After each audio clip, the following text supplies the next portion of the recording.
Okay, I think we're live now. Hello, everyone. How are you doing? Welcome back. For those of you who are returning from the previous stream, and welcome in for those of you who might be new. Tonight, we're playing The Sims 4. We're back to The Sims 4 in our spooky build. I'm looking forward to the spooky build. We're working on the entrance and the dining room tonight. I'm going to do my best to try to speed it up a little bit. The kitchen and the ballroom were like the two main rooms that I wanted to really jazz up. The entranceway is going to be a bit spooky. The dining room is also going to be a bit spooky. I'm going to put a buffet table on there with some food, for the ravers when they come to the party. It's gonna be loads of fun. But yeah, and then I'm hoping to get both of those areas done tonight. And then hello Paul. And then we will get the upstairs. Hopefully start working on that tomorrow. Yeah, I you were supposed to do that like 3 hours ago, Paul. Go ahead and do the bends quickly. Yep, you go take them down, mate. Paul. I told Paul, I'm like, hey Paul, you need to you need to do the bends, And I told him this at like noon. Did he do the bends? No. Is he doing the bends now? Yep. That's Paul for you. Astana, hello. How are you doing? Glad to see you. So, happy Halloween Eve to you all. Or as Paul says, it's 2 sleeps till Halloween. We had our have any of you started celebrating Halloween yet? Have you gone to any Halloween parties yet? Astana, what am I drinking? Just regular Pepsi Max, as usual. I've also got my water with strawberry soda scented pod. And it's quite nice as well. You're going to be going to a Halloween party? Nice. I hope you enjoy it. We had our board game Halloween party last night, and it's usually the Tuesday, Tuesday or Wednesday. Well, Tuesday, Wednesday, or Thursday of the week. Hi, Rock, Bogger. It's usually the Tuesday, Wednesday, or Thursday of the week of Halloween, just depending on when everyone's schedules can line up. And last night we had our Halloween party, and loads of food, absolute tons of food, including gingerbread bats and chocolate Rice Krispie, like marshmallow squares of that was arranged to look like a scarecrow. And it had Pocky for the arms and legs, and a marshmallow jack-o'-lantern head for the for the head. It was a nice night though. We played loads of we played a few short games. We played one card game that I cannot remember the name of, but it's basically where you have a deck, you have a full hand of cards. It's like 20 cards or something like that, and each card is different. It's numbered, and there's different shapes on each card, and you have to match your card, one of the shapes of your card that's on your card, on the shape of someone else's card that they put on the table, and it just spreads out. Yes, you may. And at the end, the person with the highest number of dots still showing on their card wins. It was a fun game. And then we played Muffin Time, which is also another fun card game. And we played a dice game called Spots, which is you roll the dice and you try to cover up spots on your dogs that you've got on your cards in front of you. Again, a fun little game. So that was all we did. But I hope you have an absolute load of fun for Halloween, Astana and Rock. Rock, do you have anything planned for Halloween? I mean, I know on Monday you mentioned that you were just gonna like scarf down as many sweets as you could, which is perfectly, plausible. I don't blame you there. Oh, Paul. Speaking of which, Paul's getting out his Halloween snacks right now. So, the person that we went to that hosted this year's Halloween party gave Paul a bag of tongue. Was it terrifying tongue painting bats? Exactly, Paul. That's it's literally what it says on the bag. And there, come here, Paul. Let me show one of give me one of your bats, Paul. No, no, I just want the. Oh, okay. Give me the whole bag. Okay, so this is the bag, the terrifying tongue painting bats, and this is what the bats look like. And the dyes in them are meant to change your tongue different colors. Let's see. Open up. Open. Show me your tongue. You're finishing that bat. Come on. Actually, I'll try this one and show everyone. Yeah, it does change your tongue a little bit. Anyway, enjoy, mate. Rock, it's muffin time. Actually, it's 12:30. Have you ever heard of the Muffin Time card game, Rock? It's a really cool card game. It's loads of fun. Ostana, the bat looks tasty. Oh my, it smells like pure sugar. But I'm gonna eat one, and we'll see if it changes my tongue color. Let's see your tongue, Paul. No, let me see your tongue. Go, stick your tongue out. He's literally just put a bat in his mouth, and he's rubbing the bat on his tongue to try to get his tongue to change color. Let's see your tongue. Yeah, yep, it's blue. Your tongue is blue. It is, yes. Rock, you have heard of it. It's a good game. Okay, it's kind of like cards. It's not. What? Okay. I was gonna say it's like Cards Against Humanity, but it's nothing like Cards Against Humanity. So there you go. All right, I'm gonna eat this bat, and we'll see what color it turns my tongue. I'm guessing that it's probably gonna make my tongue green because there's yellow and blue. So they are gummies, by the way. They're fruit flavored gummy bats.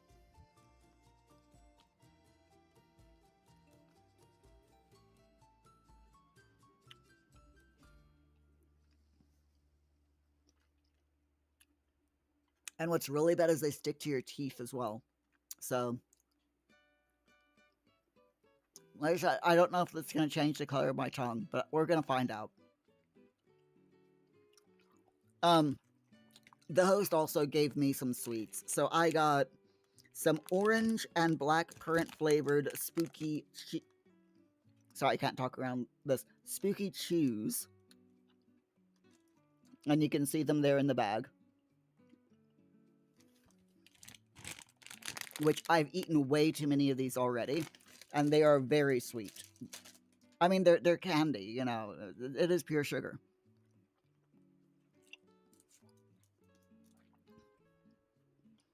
Also got this, which is a chocolate jack-o'-lantern lolly.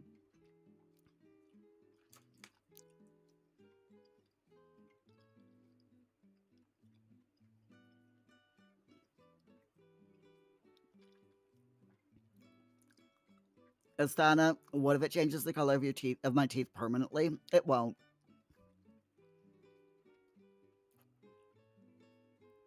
The dyes that we're allowed to use here in, well, as you know, in Europe, is just like natural dyes. So, okay. Yeah, there we go. A greenish blue tongue or bluish green tongue. So, they work really well, I have to admit. Asana, it would be fun though. It reminds me of those when I was a kid. We would get these prank gum and prank sweets that was like the sweets were gummy and they were filled with liquid. What they were actually filled with was like squid ink that sweetened squid ink. And the same thing with the gum. And you would chew it and the entire, like all of your teeth and your tongue would just all in your mouth would be black. Oh yeah, there we go. Yep, Paul's tongue is blue as well. All right, mate. You gonna tell everyone Happy Halloween? Tell everyone Happy Halloween. Happy Halloween. There we go. Yeah, you can tell everyone on Friday. Okay.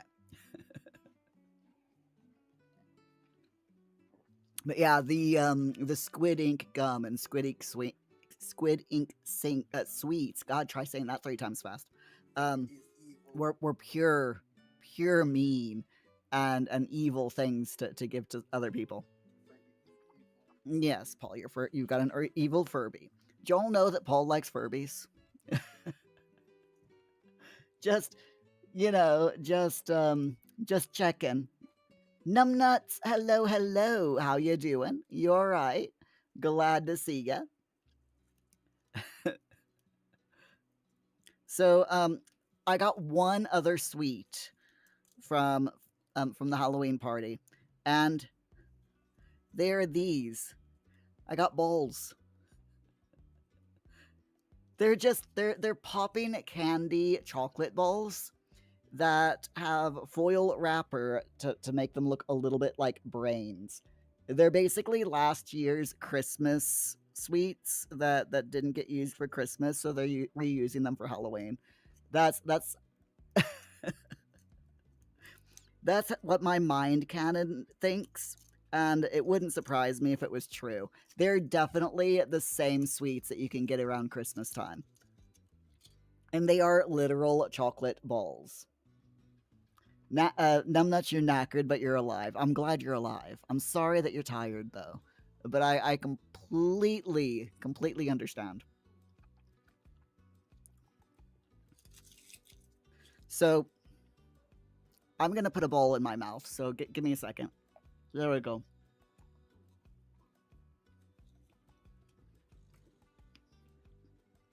Yeah. God, this thing's so big.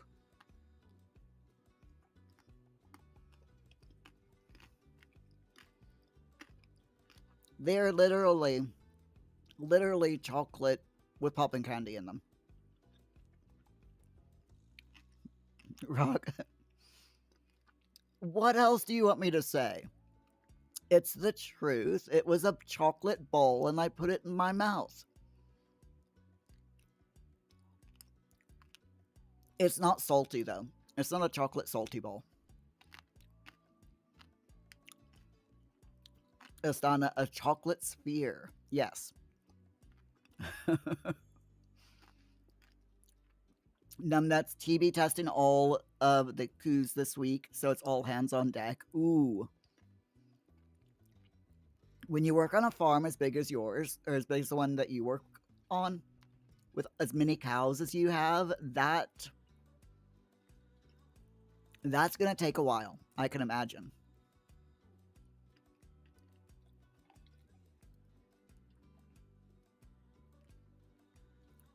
So, I am curious, Numbnuts. If you find a cow, if when you're doing your testing and a cow comes back as positive for TB, what do you do? Do you have to? I mean, I assume that there's some kind of. No. But yeah, I'm assuming that there's some kind of what is it called? When you separate the cow from the other cows. You know what I mean. The word is not entering my brain right now. But I'm assuming that you have to do some kind of that, something like that.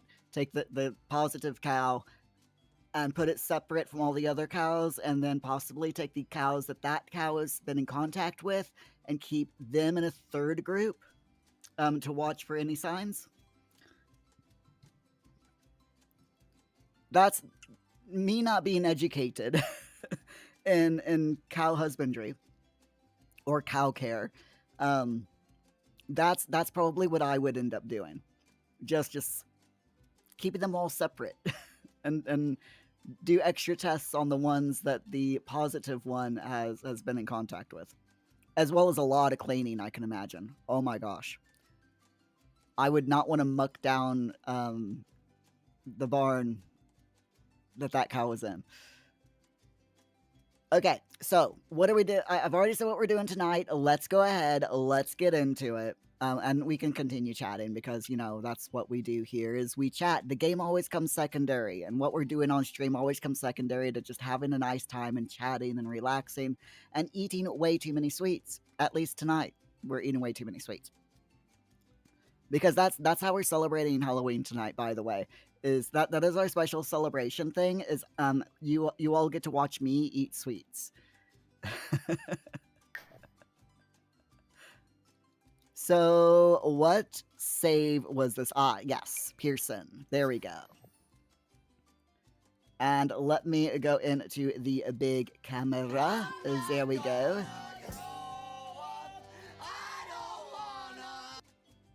Optin! Optin, you are literally just in time. How you doing, Optin? You alright? And numbnuts, what happens is... Whoops, hold up. Stupid thing. There we go. What happens is you're shut down, meaning no livestock leaves the farm and no livestock comes into the farm. You have to... Then you have to have 2 clear retests in a row in order to be clear. And I'm talking about, yeah, isolation. That's the word I was looking for. But that's not the rules. Okay. You're in a low-risk area, so for you, it's once every 4 years. But if you get a positive, you are high risk, and it's testing once every 60 days. Wow. YouTube, shush. I have not said anything wrong. Shush.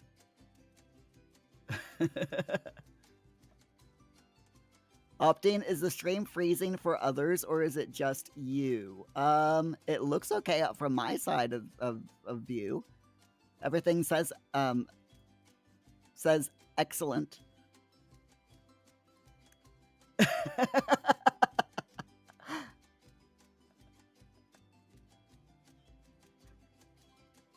How you doing, YouTube live notification? You all right?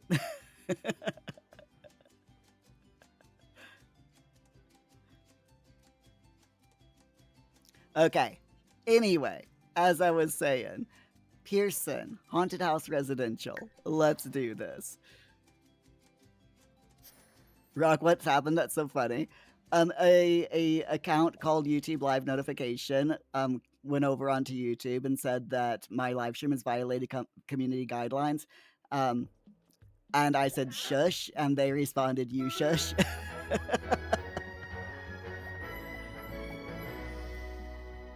Okay. Anyway. Obviously, it's not actually YouTube, but it's still hilarious. Okay. I don't want to be in live mode.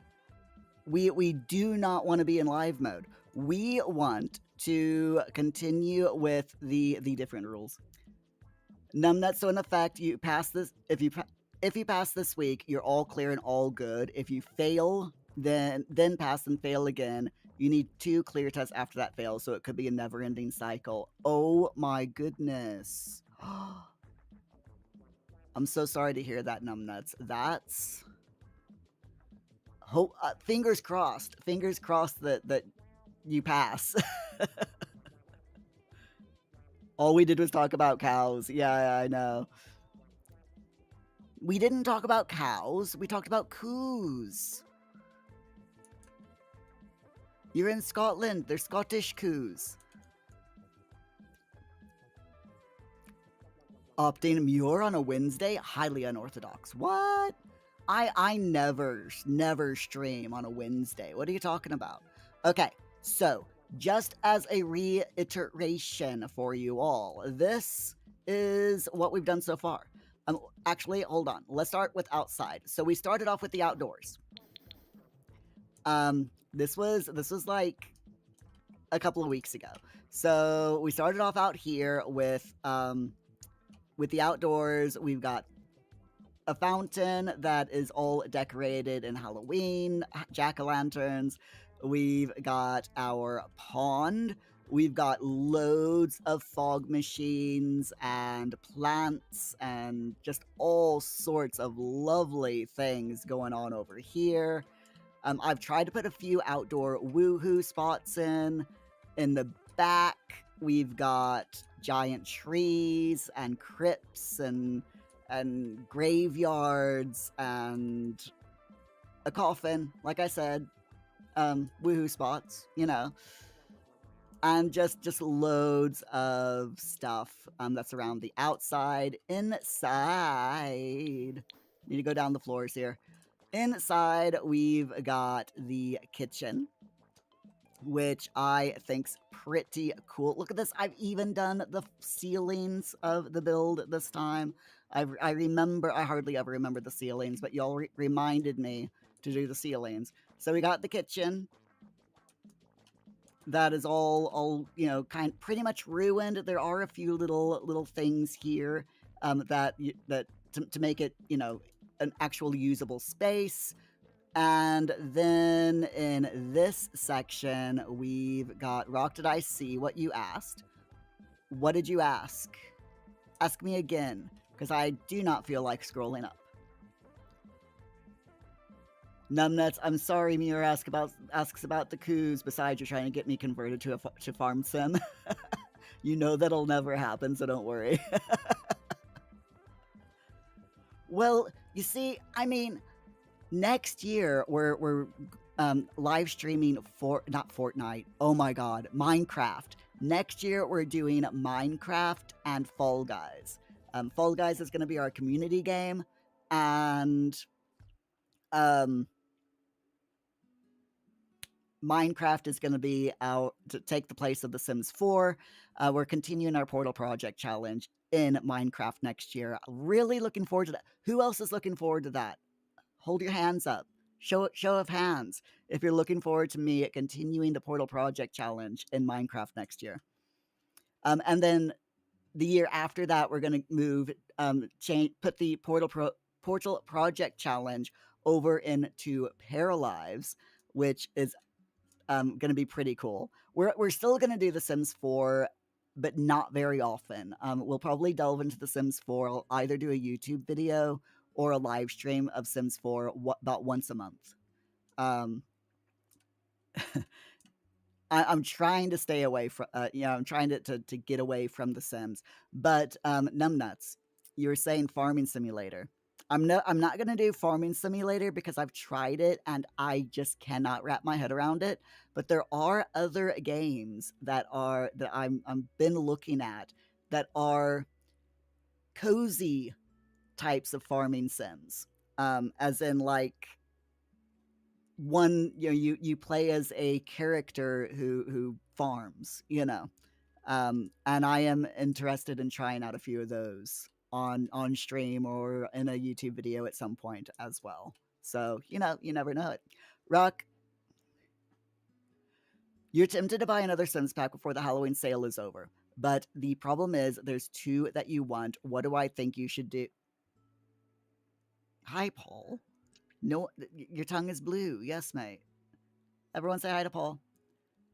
Numbnut Stardew Valley is a good shout. I've tried Stardew, but that's another one that I cannot get into for some reason. I don't know why. Who remembers Farmville on Facebook? Oh my god, I used to play that. What, Paul? Scareface Tomorrow. Yes, mate. Opting, you think 07 is... Yeah, 07 is a salute, yeah. And Rock, next year we're live streaming Fortnite. Muir's confirmed it. It was a slip of the tongue, Rock. But yes, so there's 2 packs that you want. Which 2 do you want? And I will tell you which one you should get. Rock, why do I want to separate from Sims 4? It's the buyout, yeah. I just want to, because of who's buying EA, I'm kind of wanting to separate myself from that a little bit, or distance myself until we find out what's going on. So distancing myself from Sims 4 for next year. I'm staying in the EA Creator Network um, because freebies, to be completely honest. Um, and then, yeah, I want to continue on with that. Why isn't my camera working? There we go. But yeah, and plus, I do want to try to get into more and different life sims as well as we go along. So, but we got Paralives coming out on the 8th of December. There are several little building simulators that I want to try as well. There's Tiny Town that's just come out that I want to try. There's just loads of really really cozy and cute type of life sim games, farming life sim games that are coming out, I should say. And yeah, I just want to give them all a try. So, but yeah, Numbnuts Farmville on Facebook. Oh my gosh, I played the living daylights out of that when that first came out, along with several other games. Ruck, so you want to buy High School Years and Discover University? Okay. So I would suggest that you go for. Hmm.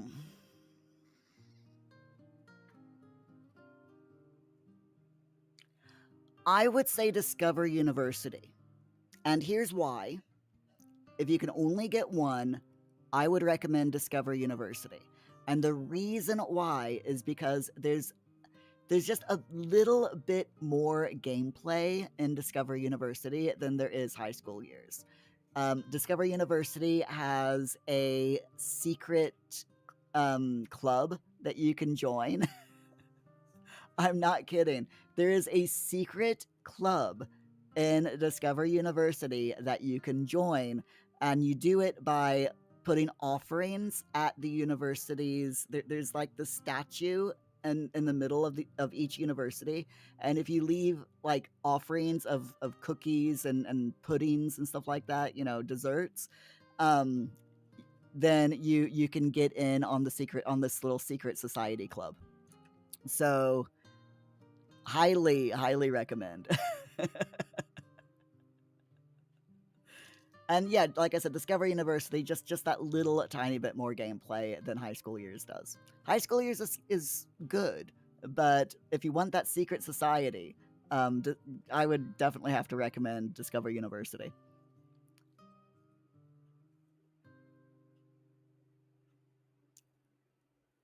Speaking of Facebook games, another game that I used to love playing on Facebook was The Sims. The Sims on Facebook. I played that game a lot. I have to admit, I played that a lot. It was so much fun. Rock, when you get into The Sims 4 right before EA gets bought out by POSs, you can get both, but you'd be spending the same amount of money that you would on one pack. Yeah. Maybe that'd make it worth it because 2 packs are the price of one. Yeah, that's true. That is one way of looking at it. But if you can only get one, I would recommend Discover University out of those two. Okay, so I'm going to do the exact same thing that I did previously. I've got Organize Debug and Live Edit on, also Ignore Unlocks and Move Objects. So we're gonna do, this is the entrance way, and we've already done quite a bit in the entrance. We've got the seance table. I'm gonna get rid of this table, actually. Yeah, I'm gonna get rid of this table. But we got the, actually, no, I'm not. No, I'm not. Storytelling purposes, I'm leaving that over there. Because, like they moved that table here to set up the seance table or something weird like that. But yes, so we got this whole thing going on. This is the entrance. We've got grass coming in at the moment. I've already put quite a few things in here, a couple of sleeping bags, loads of different things. We've got these fake walls here to make it look like, the wall is partially decaying and broken. In the dining room at the moment, we've got just strewn all over the place. We've got some mushrooms growing up the wall, some broken chairs, some tables, crates, and stuff like that. I would love to get a few things added in here. I am going to move the those things here. The telephone, I think I'm going to end up moving in here. So yeah, I'm going to be moving things around quite a bit and all of that wonderful stuff. So we'll see what happens. We're gonna go buy packs just because it's easier for me to go buy packs when I'm decorating something like that's big like this. So we'll go buy packs and we'll start like we did last week, comfort, and work our way all the way down. So let's see what we can do.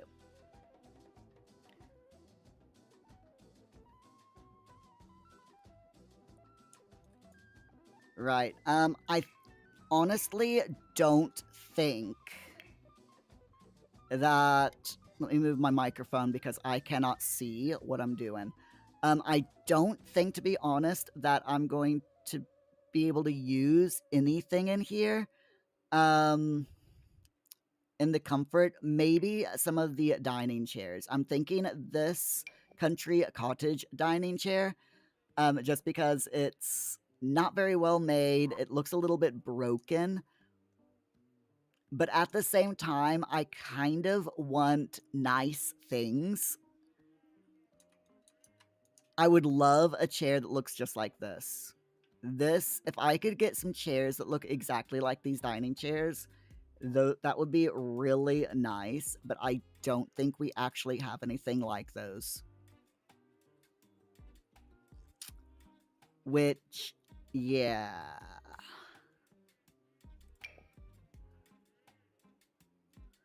These are all too nice. I think we'll probably end up having to go with this one. It is the closest to either of, to this chair as we've got. So I think I'll use this for now.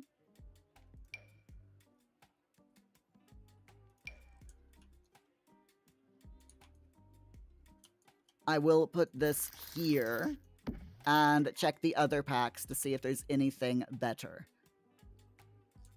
Because you never know. You never know. There might be something that's slightly better. By which I mean, ugly.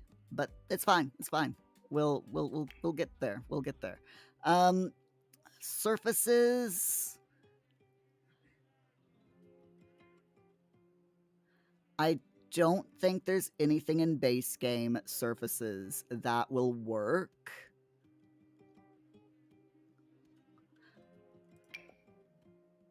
Because we're currently in Halloween, I do kind of want to add this sugar skull display case, and I'm thinking of putting it like maybe here. The sugar skull display case, by the way, is a really, really cool case. You put all of the sugar skulls in this display case. This is specifically for the Sugar Skull collection. And the Sugar Skull collection you collect by doing things like when someone dies, you remember the dead at the gravestone, I think. And when you grieve at the gravestone, there's a chance of a person being spawning, and if that person gets spawned in your neighborhood that you're in, you can then go over to them and ask them for a sugar skull, and they will give you a sugar skull, and you put it in here, and when you complete the collection of sugar skulls in this case, then you get the final skull granted to you to put in the final spot, which is right here at the top. It's a really cool collection, and I highly recommend that you try to get it. It is base game. It's a base game collection. So if you only have base game Sims, it is a collection that you can get, and it's a really, really fun one. So I do recommend. Opting, one of the stretching videos your wife and you sometimes do uses this music. It took you a minute to place it. This is the Dia de Muertos playlist over on Epidemic Sound. Currently listening to... the last one was East Coast by Mo Life, and this one is Mi Palomita, instrumental version by Caro Luna. I just put it on, put this playlist on because, you know, Dia de los Muertos, Day of the Dead. Slash, you know, Halloween. They kind of, sort of go hand in hand. But what stretching videos do you and your wife follow often? If you don't mind me asking. I used to love doing different exercise videos. I mean, like in the 90s. I'm aging myself here, but in the 90s, I absolutely loved doing things like Richard Simmons was probably one of my favorite video exercise videos to do. I loved his stuff. You know, the Sweatin' to the Oldies. And then not too long after I moved into this house, into my current house, I got into a yoga video by who was it? It was a whole series of yoga videos. I think they had like 10 different videos, yoga and stretching. By, you know what, I can't remember who it was by now. It was an online fitness group. That's all I can remember off the top of my head. But it was a pretty good yoga video, yoga video. I have to admit, it was pretty good. Really, really liked it. So, is there anything here that I can use?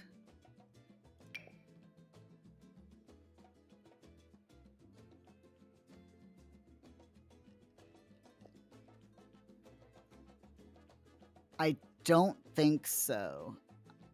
It's like part of me would really, really love a piano. Like in the entranceway, but none of these pianos are like old. You know, they're all like brand new swatches like that. And if I put a piano in this build, I want it to be, you know, I definitely want it to be a broken looking piano. One that can still be used, but definitely a broken one. I'm gonna put that book there. This is The Green Lady's Lost Home from the Reaper's Rewards event. So definitely want to add that. It's a spooky book. And everything else here. Wait. The alternate augmented reality table, or the alt AR table. I'm not sure if this is actually a table or if it's a buffet table. Let me just... Is there any really spooky swatches that I can use? I think the spookiest one is the brown one. Yeah, we'll use the brown. Yeah, we'll use the brown one. I prefer that one. So I'm going to put this here. I'm going to go into live mode real quick and see exactly... No, that doesn't do anything. Gosh darn it. It's just like a side table. Okay, never mind. We'll sell that. I was hoping, because it's activities and skills. It's under activities and skills. So I was hoping that was like, you know, if you click on it, then you can make food appear. But unfortunately, it's not that table. But that's fine. That's absolutely, perfectly fine. Bleh. Optin, you're trying to remember the name of the one that you that song was in. You call her Wish Katie Satkoff because her voice is similar, and at least with your eyes, you can't tell the difference at a distance. She has a quick 5-minute stretch that you do on off days that uses music. Oh, cool. Okay, that sounds pretty cool. Otherwise, you do a lot of Mad Fit, and your wife does some of the Pamela Reef videos, but her stretches are too long to hold your focus. Ah, gotcha. Yeah, the one that I used to use, I absolutely loved. I'm once we move, I'm thinking of going back into them because they're seriously good. So, okay, I think I'll add that. I'm gonna have to move this door just a little bit because this fake wall is blocking it. So hopefully the dude can still like get in there. Hopefully. I'm sure he'll be fine. Yeah, he should be fine now.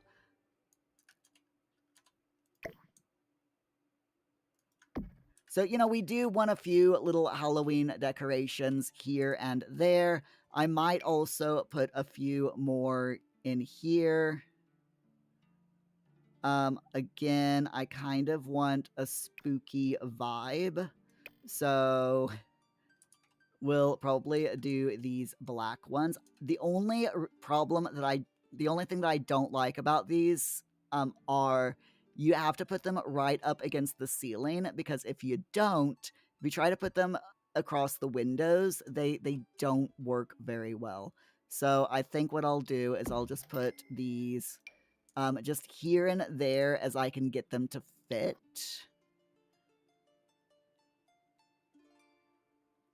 Yeah, we'll just put them there. That's fine. It is kind of annoying, like I said, that you can only put these in specific places. But it's fine. It's fine. We'll just, you know, we'll make it work. We will make it work. See what I mean? I can't like put that there because it just doesn't look right. So I'm just gonna center this right there. Okay. Right, so we've got like a backdrop there for photos, which is great.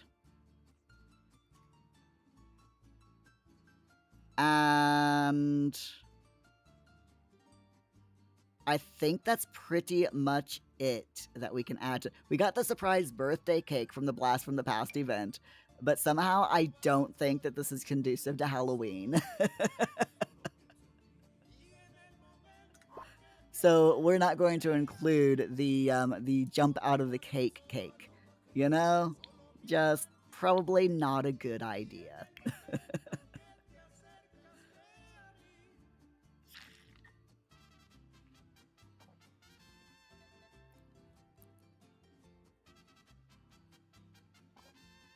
So Paul and I, we went on I wouldn't call it a long walk, because I asked Paul this morning. I'm like, hey Paul, do you want to go on a long walk today? And he's, and he's like, yeah. And I was wanting to do like a walk that I know would equal about 10,000 steps. The specific route that I take is a little bit below 10,000. It's like 9,800 steps.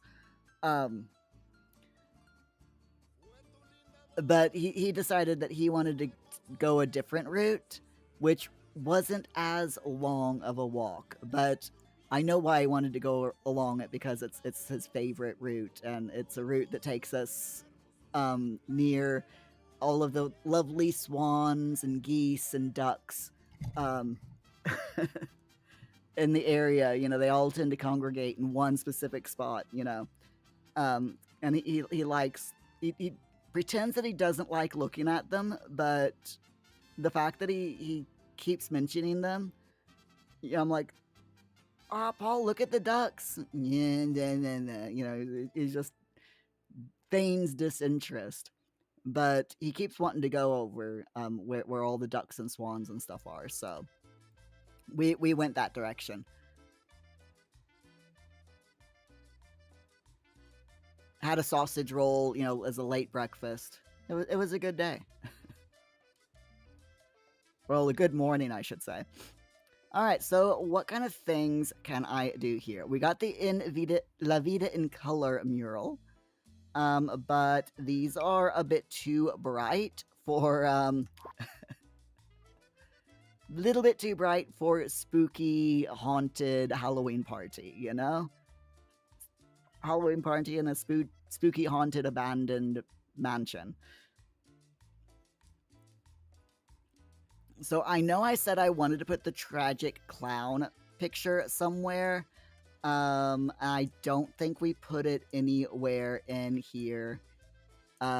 Last time, did we? No, we did not. So yes, definitely want to put the spooky clown somewhere. Did I put him up here in the upstairs? Yeah, I did. Yeah, okay, never mind, he's there. Okay, so we've already done the spooky clown.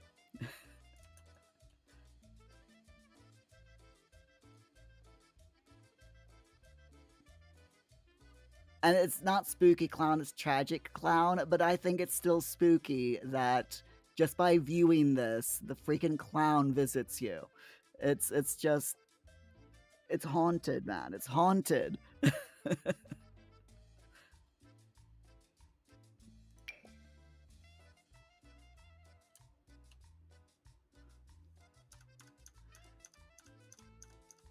Yeah, none of those are gonna work. Let's see, is there anything else? I don't think that there's gonna be any other photos that we can use because we went through all of these last time.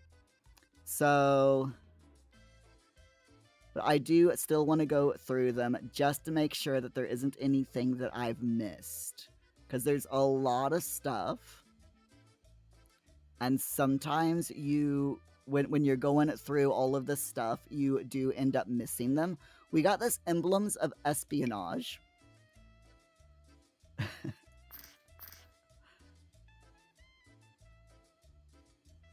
But I don't think that would work very well for the story that we're wanting to tell in this mansion.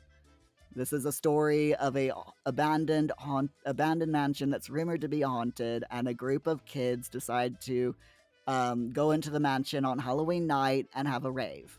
You know, as you do, as you do. I am thinking of putting the ghostly, ghastly gnome in here, though, just because he's a ghost, and I kind of want to hide him somewhere. Like maybe underneath the stairs here. Like put him right here. It just be just a little spooky surprise underneath the stairs.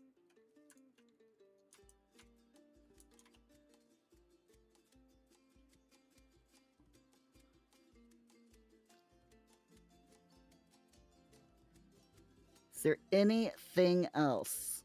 Build your own rocket kit? Nah. I don't think that would work very well. If you all have any ideas as to like what types of things to put in here, or if you see something while I'm scrolling and you think it would be a good fit, by all means give me a shout and let me know. And I will I'll put it in.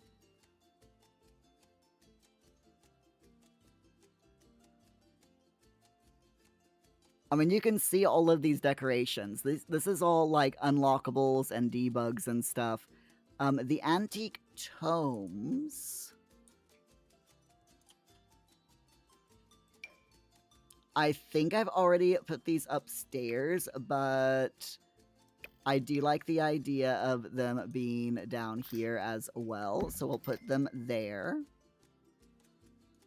The paintings and such like, I don't think would work. You know, like the stack of canvases. Actually, you know what? That might work. Not that one, that's a bit too fanciful, but that one. That looks pretty good. And now that I see these houses, part of me wants to try to build these in The Sims. They do look pretty cool, don't they? They're really nice paintings. I very rarely get the chance to actually properly look at all of this stuff. I mean, it's like this painting canvas storage rack. I mean, look in there.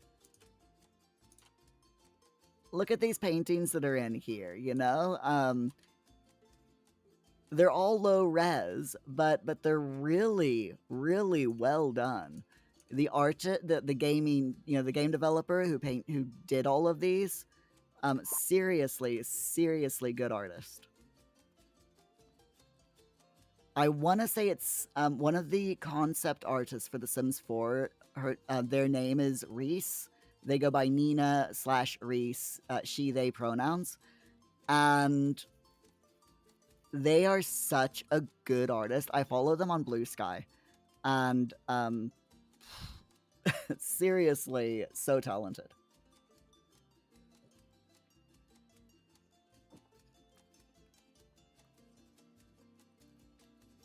All right, let's see. What other kind of thing can I put on? No, we've already got that. We got a Pride Rocks collage. But I don't think that this would work for a Halloween rave. I do love this collage, though. It is seriously gorgeous.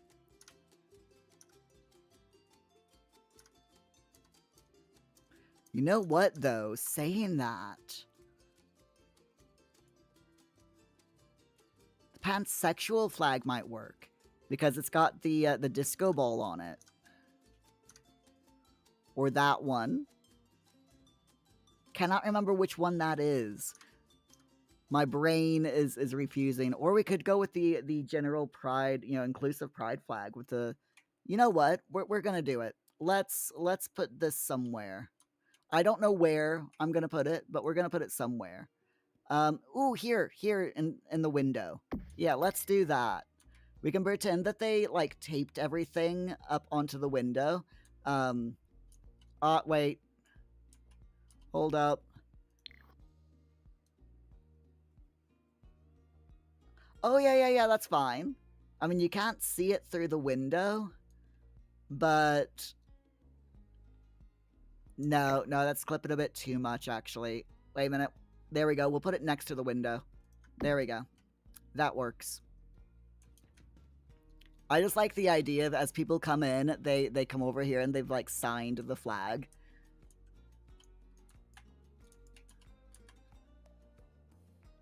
Weird little, you know, weird thing to do, but there you go. Weird thing to add, but I like it. I liked a little bit of a story that adds. No, we don't want any reefs. And yes, I call them reefs, not reefs. I'm weird, don't you know? The affirmation. Oh, that's tempting. That is very tempting.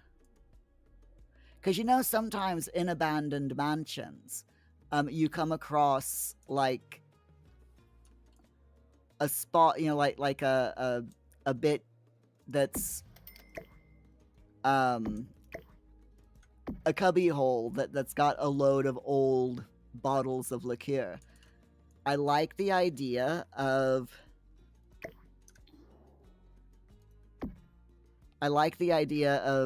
having that here, even though there's no old swatches. I still like the idea. And I'm thinking maybe just going with that brown.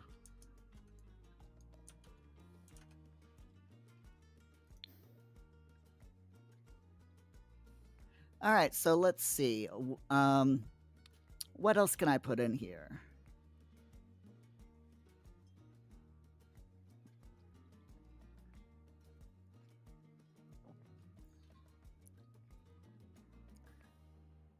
We've got loads of crates, but I've already put crates in here, and I kind of want to not put any more crates in, you know? At least not down here.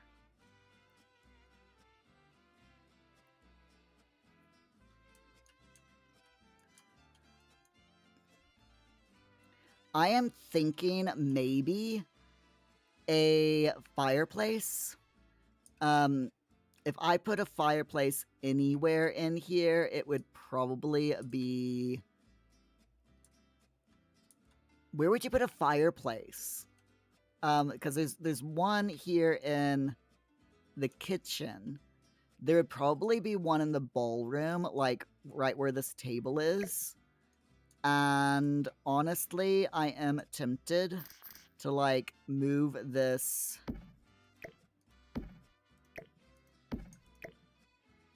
there.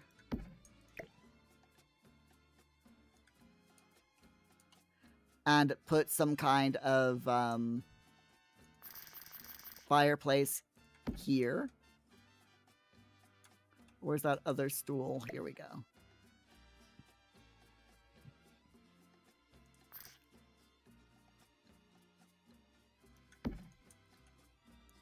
So if I put a fireplace there, I think that would work because that is kind of, you know, it's how houses worked. Old houses, that is, worked. Like in you know, before central heating was a thing. So my brain just decided not to work there.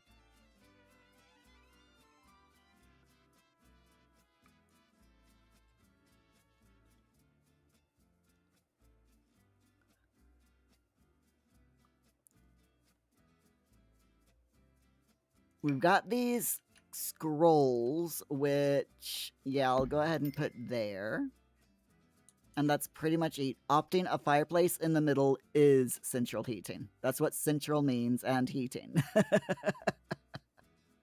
I mean, if you want to get technical... if you want to go technical... Alright, so for now, I will put this fireplace in right here.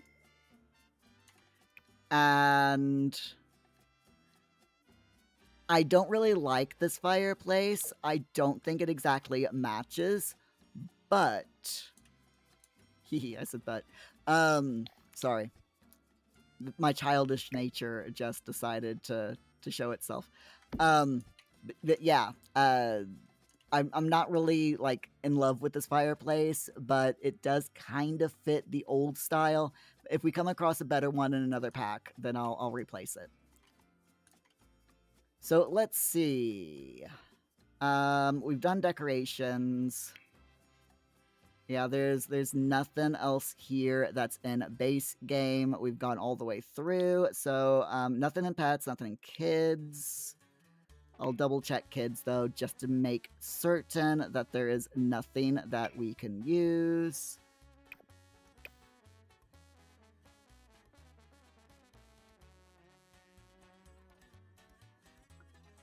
Which, no, there's really nothing here.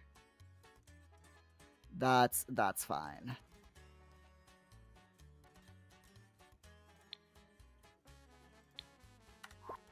Lighting. We definitely need to do lighting, because right now we only have these electric ceiling lights, and I do not want electric ceiling lights in this build. So we don't want the night light. Base game. I don't think that there's really going to be a whole lot of lamps in here. We got the oil lamp that might work.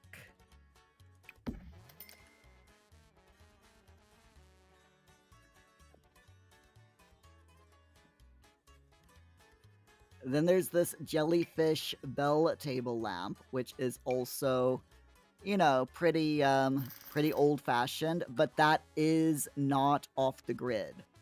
So I want to make sure that the stuff that we're using is off the grid. So I need to be very, very careful about what we use.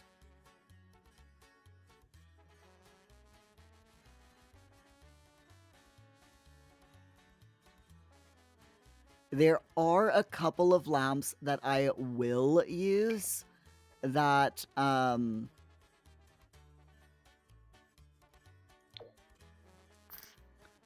think I'm gonna use that.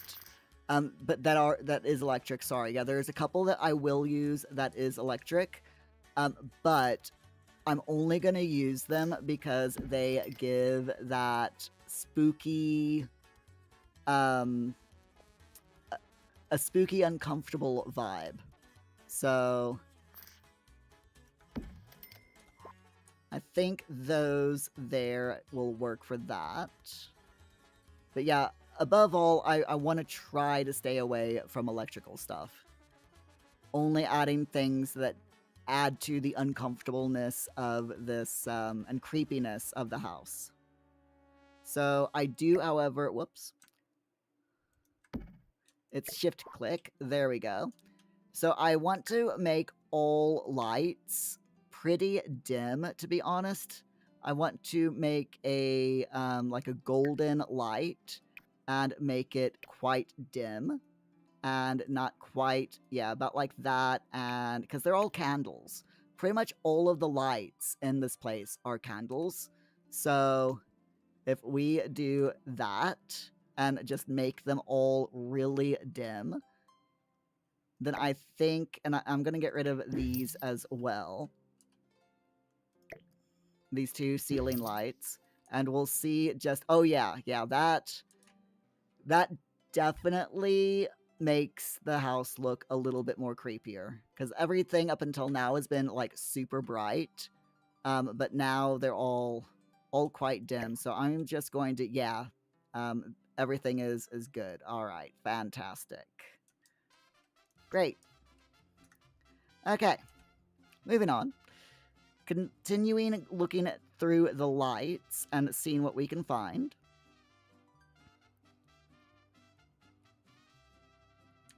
I have done lighting outside, haven't I? Yes, I have. Okay, cool.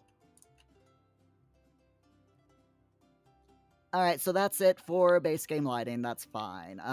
No electronics. We are not putting in electronics, so yeah, that's good. No appliances. We don't need them. Here, that's appliances. Try again. Thank you.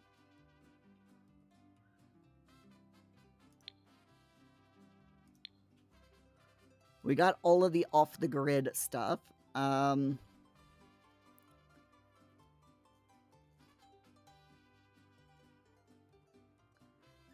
again, though, there's really nothing here that I want to add, so that we already don't have.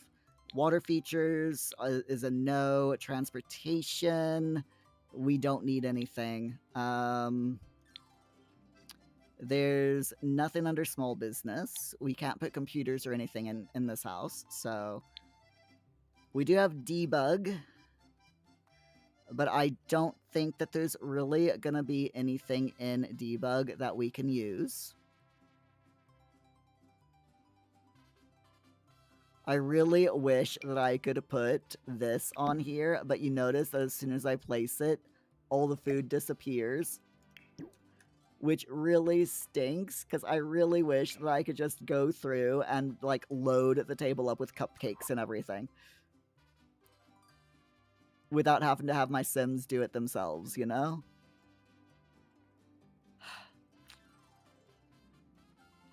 I guess you can't have your cake and eat it too. Especially in The Sims.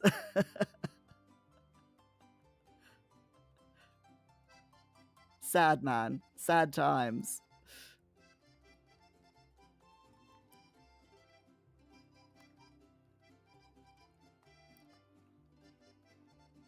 And yes, you can eye roll at that joke. I will give you all permission to roll your eyes at that joke. Opting, if you're not eating your cakes, why are you baking cakes, though? I'm not baking cake. I wish I could. I wish I could bake cake. As in, like, IRL cake. That would be nice. I would love a big old slab of cake right now. You know, Halloween's cake.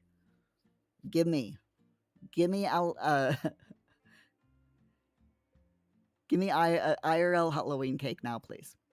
Oh, here's the sugar skulls, by the way. So if you get all of these sugar skulls, as you get them, you put them in here. And I am going to put a couple of them, not all of them, but I will put a couple. We'll grab Jeff. We'll grab Kevin. There we go. But yeah, if you collect them all, then you know what? Actually, that's a good idea. Okay. I'm going to create a little bit of a hidey situation here. So I'm gonna hide all of these skulls. And if anyone decides that, if y'all decide you want to download this build and put it in your game, then you can have fun looking for the skulls, which I will hide in various places.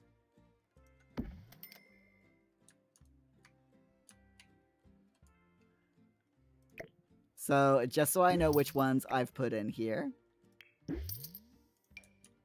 So yeah, I'm just gonna hide these skulls here and there throughout this house, and y'all can, if you, those of you who download the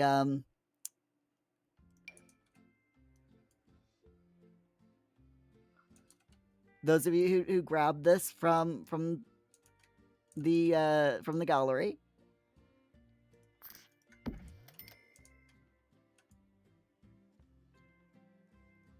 you can have fun finding all of these skulls and putting them in the skull thing, and that will hopefully encourage you to explore the explore the build a little bit.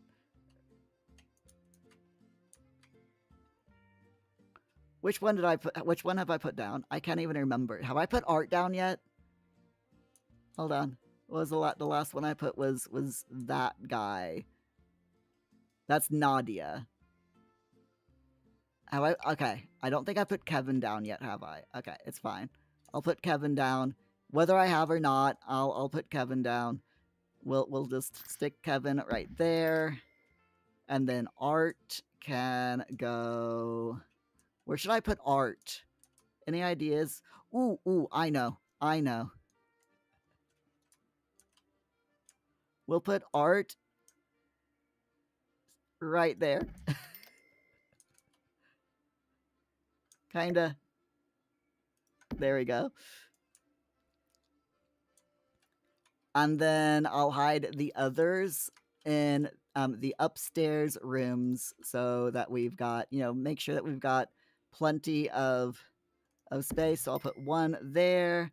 I'll put one in this area. They're not hidden yet. And then I'll put Michael up here. Okay, there we go. So I still have to hide them. Don't let me forget. But the other ones are hidden downstairs. So actually, I don't want to hide him there because I don't want to do that too much. Let's just stick him right there. There we go. Okay. So we've got all but like 3 or 4 of them hidden around the house. I like doing little hidey things, I like hiding things around builds like this for people to find. I just think it's really silly. Ooh, wait.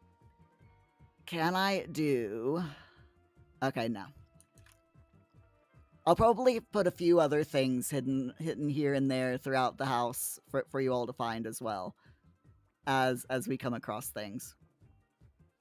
Often your wife was walking through the house when I was talking about Halloween cake and how now you might have to bake one. I'm jealous. Was her response, "Ooh, that sounds really good. I wish I had Halloween cake."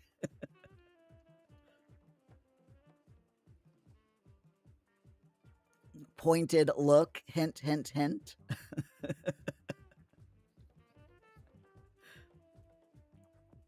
Seriously, I don't need cake though. I mean, I had today, what did I just do? Okay. Thanks, game. But yeah, I um had a Paul and I when we went out to have breakfast this morning, late breakfast. Um, we went to Greg's, GR Eggs, and I had their limited edition pumpkin spice donut, which I have to admit was pretty good. It was extremely sweet, but I could taste each individual thing at least. Opting, that impression was spookily close. I know how people's brains work. If you love cake, I kind of know how cake brain works. Uh, that sounded so weird, but you know what I mean. Hopefully.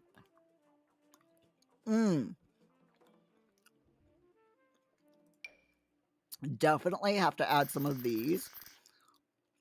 But we're going to add them upstairs somewhere.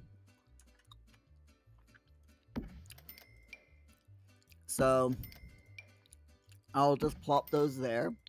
They may or may not make their way upstairs, all the way upstairs. I don't know. But these are just really weird. These are like dead red coral and dead blue slug. They're just like scientific specimens. I have no idea why the Sims team puts these in base game, but it's fine. They're weird. A dead space porcupine. There you go. They're very weird, but I love them. They also work if you're trying to fill up like a kitchen larder, and like you've got a walk-in pantry for your Sims kitchen. They work perfectly as jars in pantries, as long as you don't look very closely. So this is Sunny. Sunny is the skull that you get when you complete the Sugar Skull collection. I am not putting Sunny in this house. I'm only putting the other 9 skulls in, so that if you download the build from the gallery, Muir, you're gone. It's going to take me a little while to put this up on the gallery, so, wait until like November.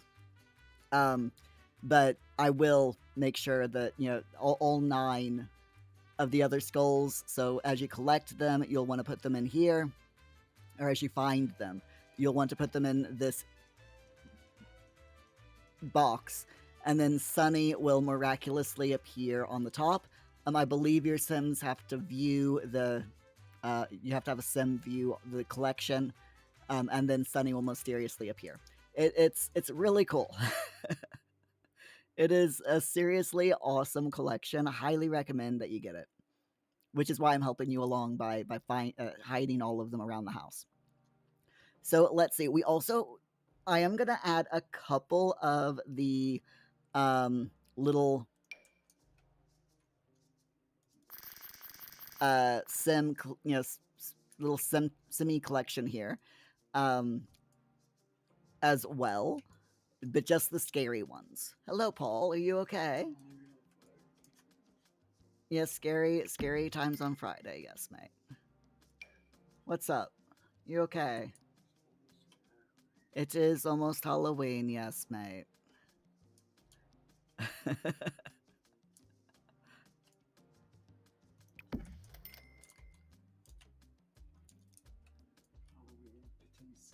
Yep, Halloween is pretend scared. I know, mate.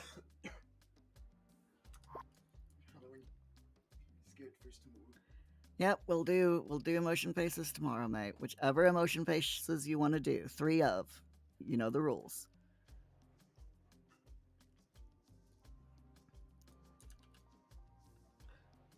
All right, so let's see. What other things can we put in? We do have the live specimens, so like live space squid, live blue slug, but we're not going to put any of those in because they're live and not dead. Does that make sense? We've got the cow plant. And I have to admit, I am very tempted to put the cow plant in somewhere. Maybe like put him over here because the cow plants are pretty awesome. I think I'll put them right there. What you can do is I'll go into live mode and shift, set gardening state, growth stage to mature. There we go. Automatic plant growth. So we now have a cow plant there. Part of me wants to put a ghost cow plant somewhere in the houses around the property as well. But what may? Drink? Oh, you've got a drink. Huh? I know you do, but you're not having it. You got your other ones, mate. Huh? Oh yes, you drew for yes. I need to send. I need to make sure that they get that. Yes. Paul's entering a Christmas card competition, by the way, and I need to make sure that I get that sent off. He drew this. I'll show you all his picture for his Christmas card competition. There you go. It's can you tell what it is? It's a Furby with a Christmas hat and a little Christmas tree at the bottom, and a couple of baubles at the top. Very, very Christmassy and very festive, I have to admit. Opting. Ooh, don't you do that, Opting. You're lucky that he's not actually actively reading the the chat. Yes, Paul Furby face is silly. Yes, I know. You got Furby with the Christmas hat. You go and play now, mate. Love you, Paul. Yeah, Furby. Furby. There you go. Furbies. Paul has mentioned Furbies 39 times since the creation of this command. Paul. He does love his yeah. He does love those things. Okay, so what else do we? Okay, we have gone to the death flower. We have got to plant a death flower somewhere on this in this property. Where can I put the death flower? Oh, it's got to be back here near the near the things. So there's the death flower. Now if I go back into live mode and I shift click on the death flower, I should go into debug. Yep, there we go. Set gardening quality. Let's make it excellent. Is that gonna? No, I think I actually have to have it planted. Okay, hold on. Whoops, wrong one. I need to go there. Can you please plant that dude? Quit trying to attempt communication and come and plant the plant.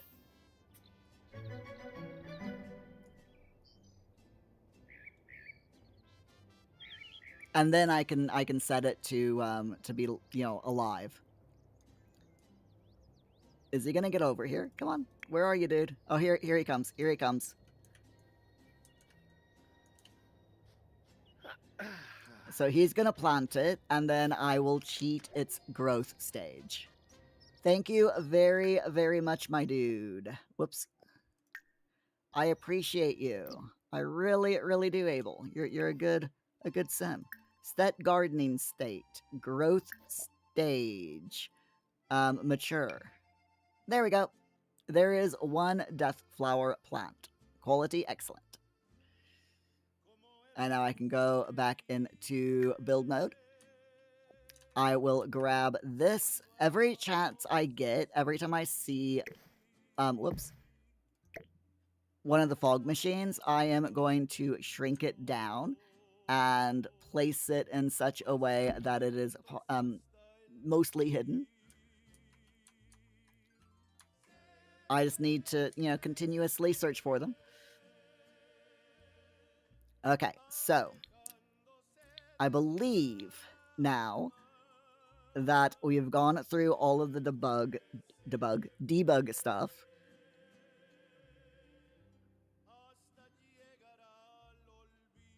Just one quick check.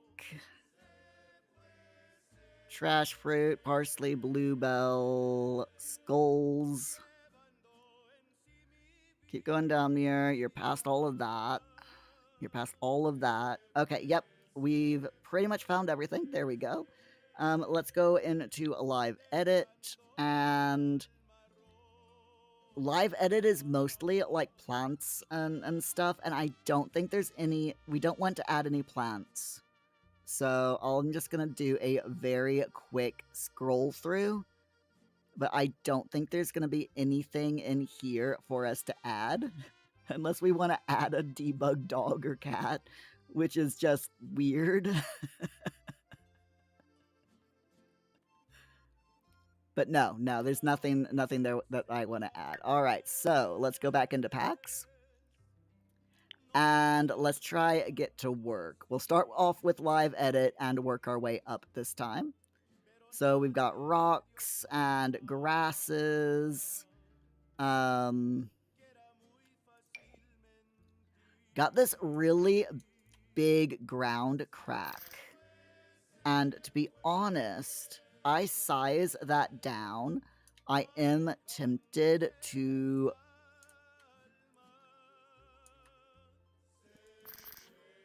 I am kind of tempted to put it in somewhere. Like maybe...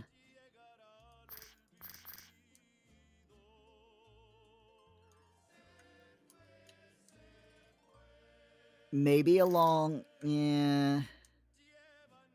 You know what? Nah, I'm not gonna bother with it. It's like I was tempted to put it in, but that's the ground crack with the shiny blue stuff is 6am. And yeah, there's really nothing here that will work. That is 6am stuff that makes sense.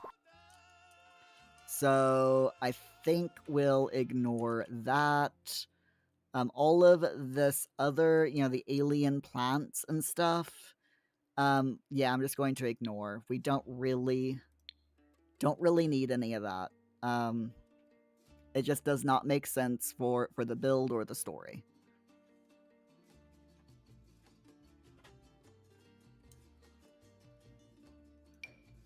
We do have banana skin, which I am very tempted to put in, Aw, man, what do you mean it doesn't work? Aw. Gosh darn it doesn't show up. We got this chalk outline of a dead person. There's three chalk outlines. One is of a dead person. Oh, ooh, you know what? Oh, yeah. Yeah, we 100% have to put this in. I would say let's put it like, can I put it there? Actually, can I put it there? And then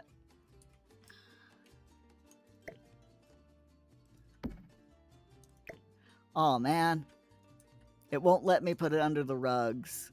That's... Oh wait, hold up. There we go.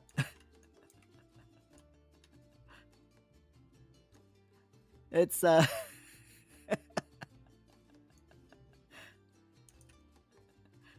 it looks like someone got squashed by the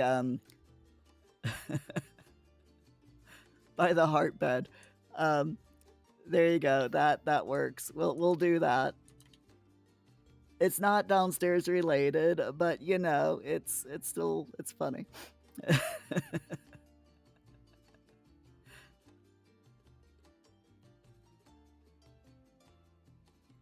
I can't resist, okay? There's certain things in life that I just cannot resist, and that That is one of them. So yeah, we've got all this alien mushrooms and stuff, and yeah, I'm just going to ignore all of that. All the alien stuff. So let's move go up to small business and see if there's anything that we can use. No, there is not. Okay. Transportation. We've got a UFO. But I don't think a UFO is particularly going to work for the story that we want to tell here.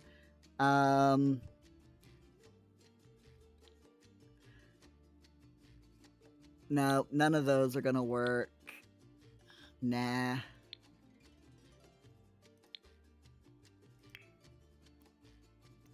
Nope.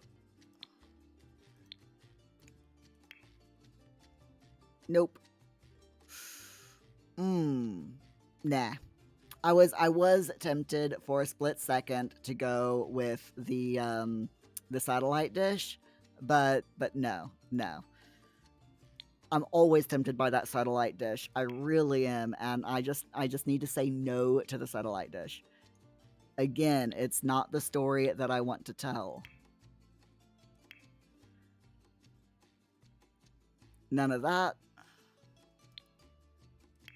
Nope. Nothing for pets. Decorations. This is, she knows. This is probably going to be where I use a few things, possibly. We'll see. Footprints. Yes. 100%. We will put these footprints all over the place. I just love the idea. Oh no! What do you mean they don't? I can't put them down. Okay, I can put that down. That's a little bit of graffiti. So yeah, we will 100% put graffiti down. That's fine.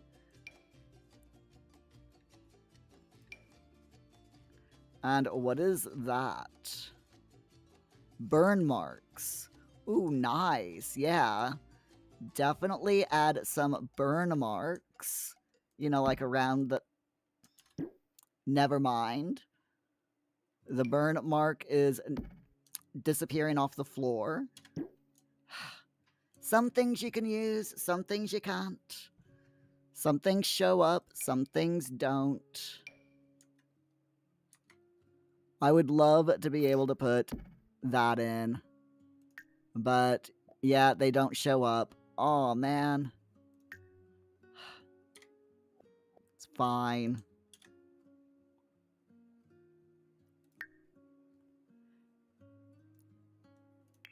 You ever wish that sometimes the Sims would get their would just get their stuff together, you know? It's like, why does one thing show up and the other things don't? I mean, come on, man. Come on. It's like you know, it's the old you're tearing me apart, Lisa type of thing, you know? Gosh darn it.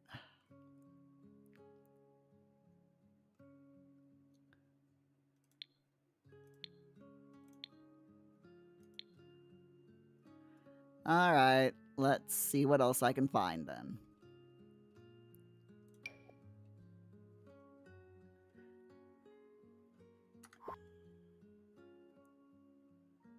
Spoil sport game.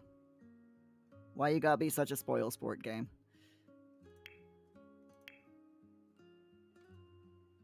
And now I can't find it. It's like now I can't find it in the decorations. Gosh darn it. Should I add the skeleton? I mean, I gotta add the skeleton, right? I gotta add the skeleton in something. Okay, for now, I'll put the skeleton up here, and we'll put the skeleton. We'll figure out where to put the skeleton. I gotta put him somewhere. I don't know where yet. Maybe a closet somewhere, like in one of the bedrooms. But I have to put them somewhere. Okay, let's see. Activities and skills. We've got sell doors, which would be great if we had a cellar, but we're not gonna have time to decorate the cellar, to be honest. So we're gonna say no to that. Surfaces. I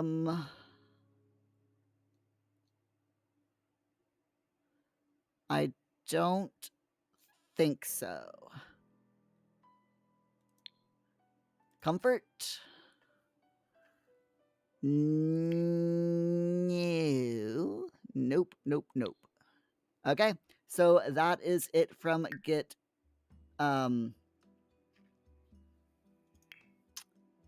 to Work. Get Together. I do like that graffiti on the floor though. I would love to be able to have more of this type of graffiti. I don't want the same graffiti everywhere, you know?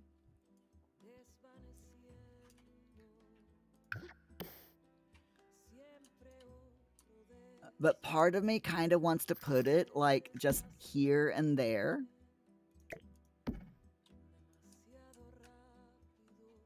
Just because, you know, like if I treat it like a tag.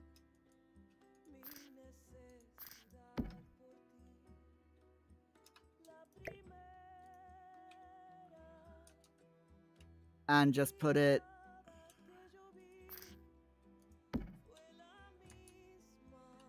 in a few different places.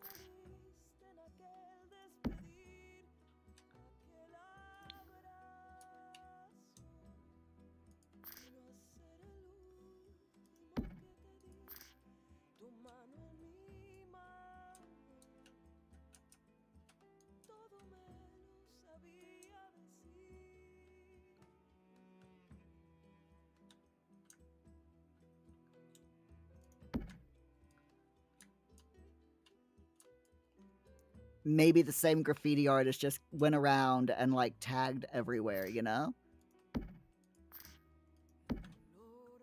It definitely adds to the ambiance of this place being abandoned and overgrown with lots of graffiti and all that stuff. And it is the vibe that I kind of want to go for as well, you know?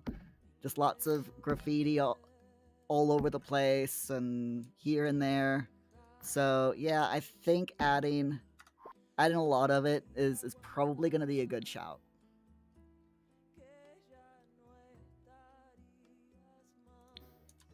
Okay, so if we go back now to Get Together, and we can continue with Comfort.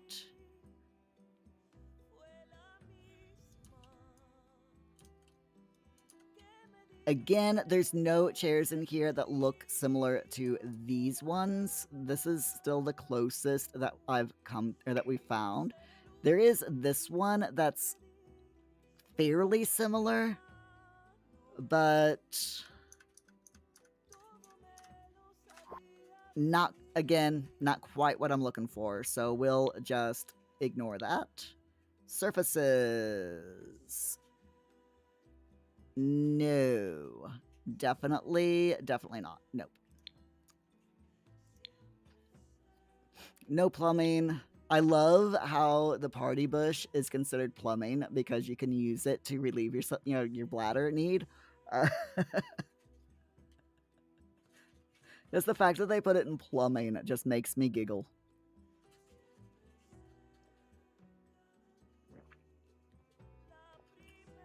Also, don't forget, my friends, before we end the stream tonight, we will be reading another couple of chapters from Mountains of Madness by H.P. Lovecraft. Really looking forward to that. Getting a little bit closer to the Pogger. Are we getting closer to the Pogger? No. We are getting closer to the getting closer to the end of that story. Not getting closer to the poggers, no. Simsy was here. Yeah, we are going to add a few of these just here and there, inside and outside.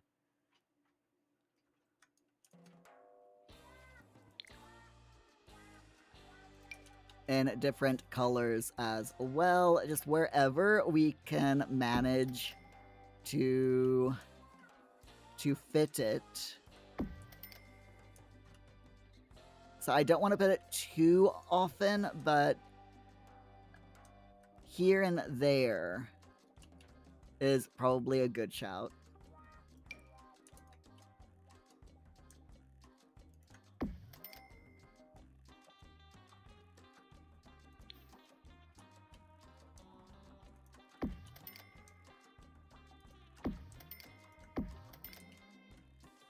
And a couple upstairs. We'll go back to this color. There we go. And then we've also got Simply Simsy. That's an Augie. Hey, Augie. How's it going? Glad as always to see ya. What's been going on? You had a good night?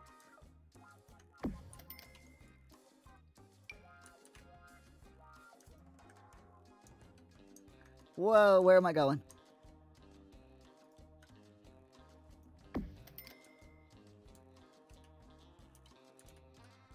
Ah, stop it. Okay, let's see. And then we'll do this one inside. Whoa, not there. Here, there we go. We'll put one there. There we go. Augie, you're good. You're waiting to leave work. Glad that you're getting off work. I hope you've had a tolerable day. Opting, that does sound like an Augie. If you bother him 5 times and you get to see his death animation. I'm sorry, what? You have your own death animation, Augie? I'm jealous. I'm jealous. Not really, but it's just funny to say. Okay, so let's see. I'll put that one there. And then we can put this one here. Actually, I'm going to have to shrink it down. So I can put it, like, right there. And then we'll put this third one, like, size down again, and maybe over the window, like that. I really wish that the graffiti went over the proper part of the window, but it's, oh, you can actually see it through the glass. That's pretty good. We'll do that. That's good. We got the angry gnome as well, so we'll put that like there.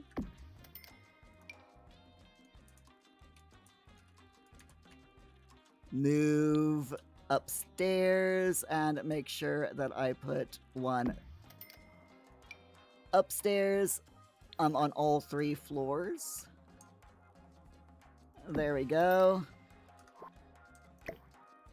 Let's do that there. There we are. Augie, you it's part of the ghost hunting game that you're currently streaming. Ah, okay. Second ghost is another that you had last night in your stream, was a shadow that was more aggressive than the oof. How scary is that game, Augie? On a scale of 1 to my socks are across the room.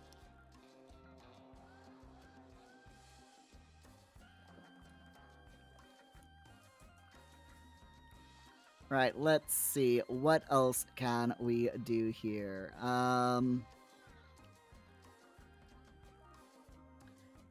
That's a big standing stone. I'm like, can we add that somehow? But I don't think we can, so we'll ignore it. We do have all of these ruins, and part of me is tempted to, like,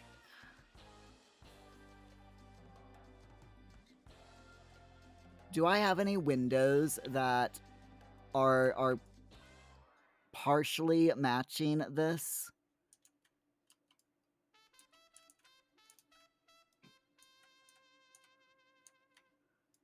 Not there. What about up at the very top? No. Darn.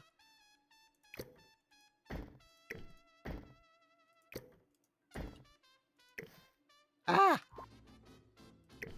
Accidentally grabbed the wrong thing. You know that feeling, right? When you accidentally grab a tree instead of a window. Oops. It happens. It happens. Okay, there we go. I want to get rid of these as well. Can I get rid of these? If I do control...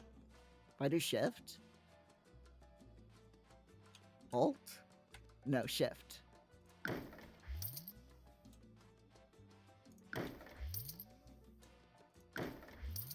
I don't like those being inside the... I think that works. I don't think there's any more inside. Okay, we got this one. Hold on. This has been, like, really annoying me for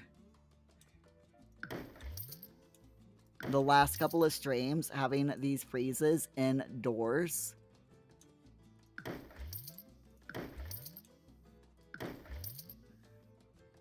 And unfortunately, if we get rid of those ones, they disappear on the outside as well. But I think I'm just going to have to grin and bear it. There we go. At least it looks a little bit better, and it's no longer annoying the living daylights out of me, you know? I don't like it when things annoy me like that, but it's fine. Augie, it depends on the type of ghost you get and the confines of the room. So if you get a shadow, it's a jump 10 feet, turn it off, and play Disney for an hour to calm down.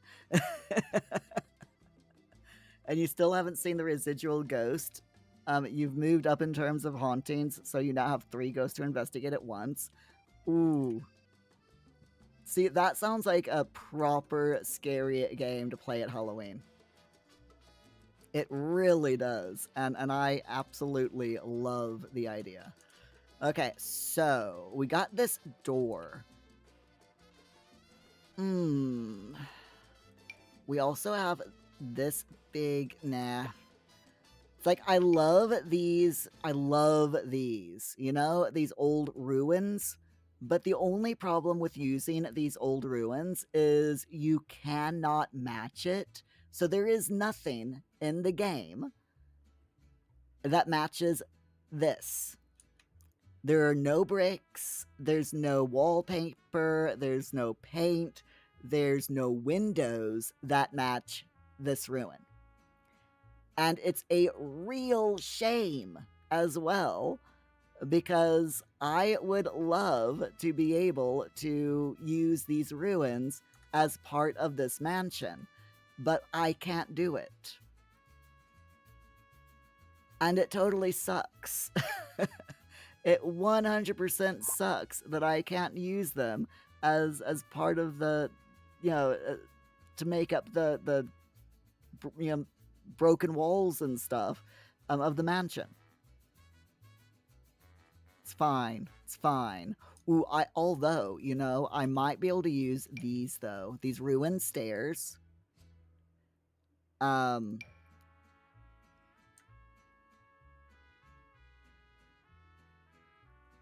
I might be able to use those. If I get rid of that and, like, grab... See, this is the problem that I'm going to have.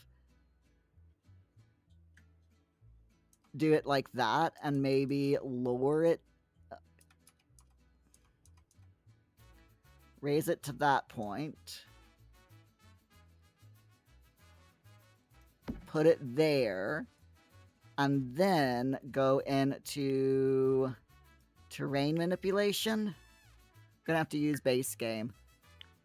So I love adding in all of these little ruins that the devs have put in, but it's just so difficult sometimes. Okay, I want to raise the terrain. I want to do it softly and very, very slight. So if I just very, very carefully raise up...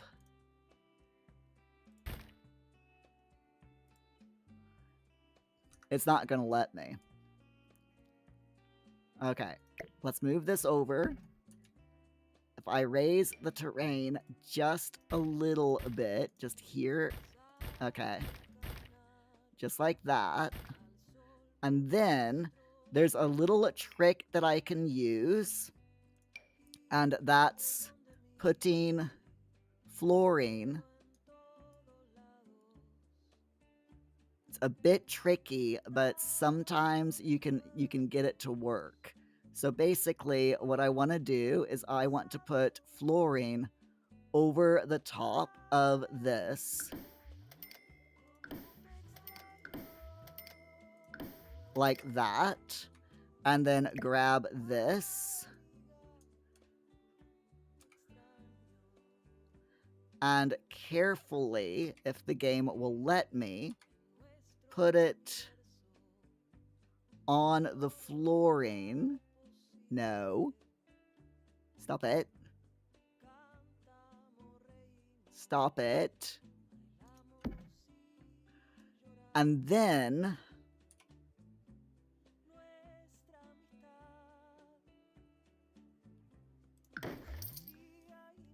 try to then get rid of this flooring. But it doesn't always work because the game is a royal pain in the neck when it comes to doing stuff like this.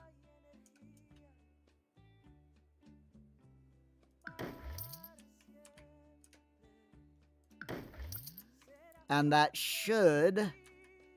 It didn't work. Not this time. Okay, fine. In that case...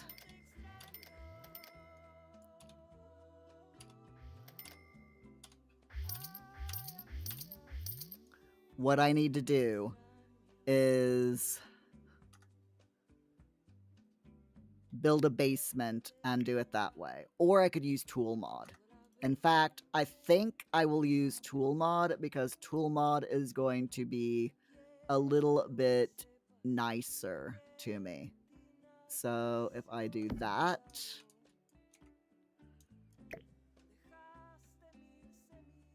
and move it until it raises it. The things I have to do for my art, you know? Okay, so if I do that, and then I do Shift-T, and I click that, and then I move...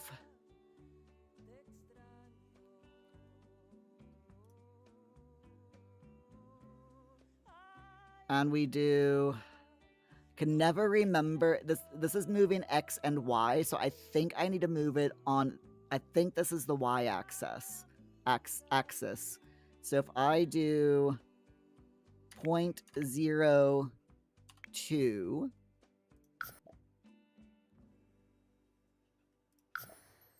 Alright, let's try that again.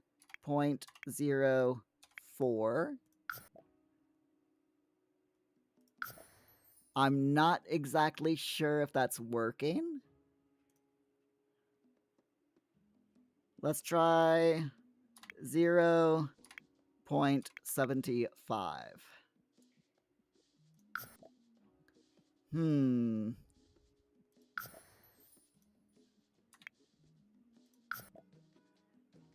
Because I'm not seeing that that's moving.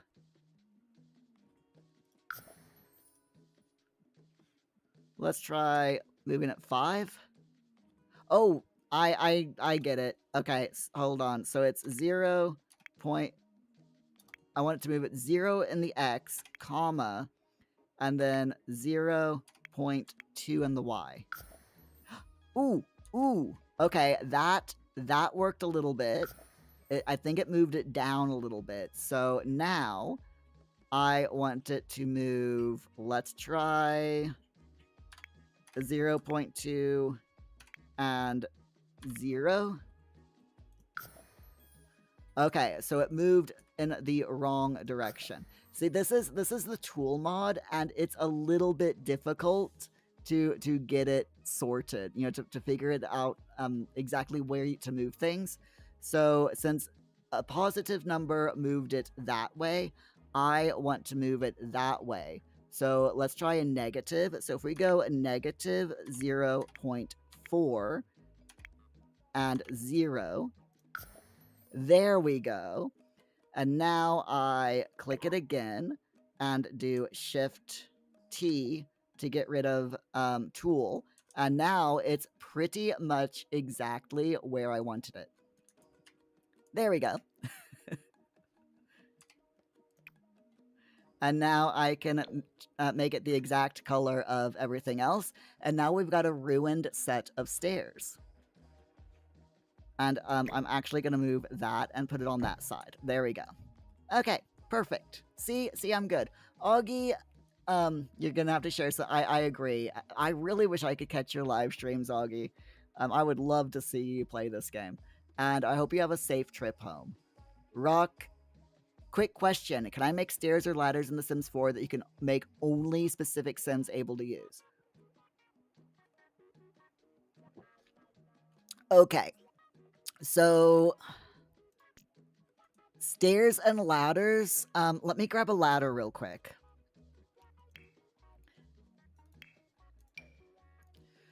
So, with ladders, I'm just going to put this ladder here for the moment and go into live mode. So, unfortunately, with ladders, as you can see here, you can only climb up, climb down, or slide down. And with stairs, you can only climb up or down them. So unfortunately, they are not... you cannot lock them for individual Sims. But you can do the same. You can do that with doors. So if you have... whoops. Nope. Can I grab this? Thank you. So yeah, if you have, say, a room that you don't want that you only want like one particular Sim access to, then you can lock that door for individual people. So like, for example, if I click on this front door, I can set no trespassing to disallow your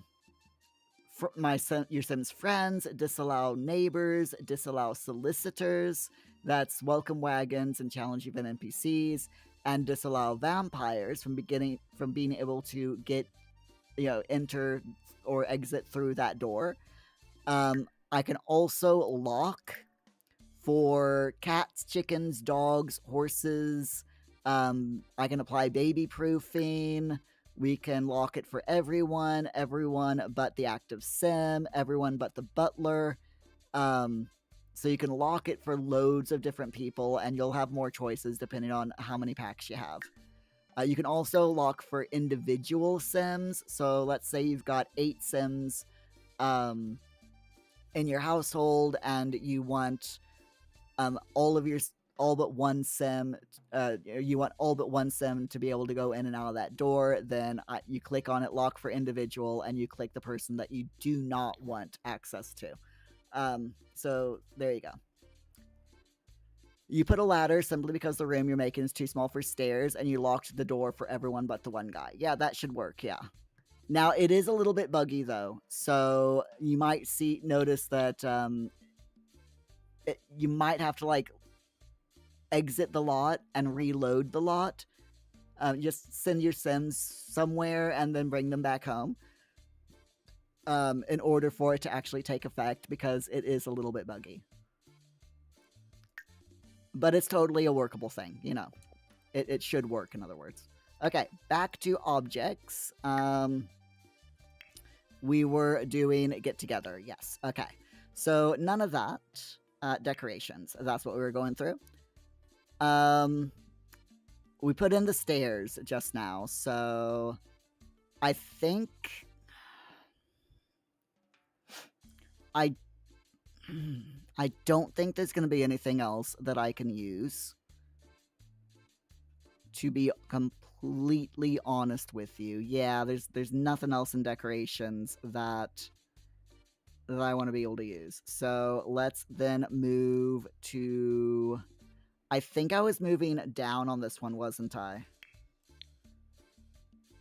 Yeah, I'm pretty sure I was. So, yep, definitely. Lighting. Okay, so we do have some candles and, but that one is not off the grid. Neither are those.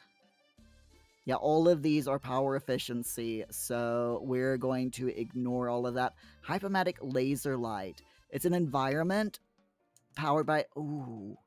Now, you see, I am tempted to put that there.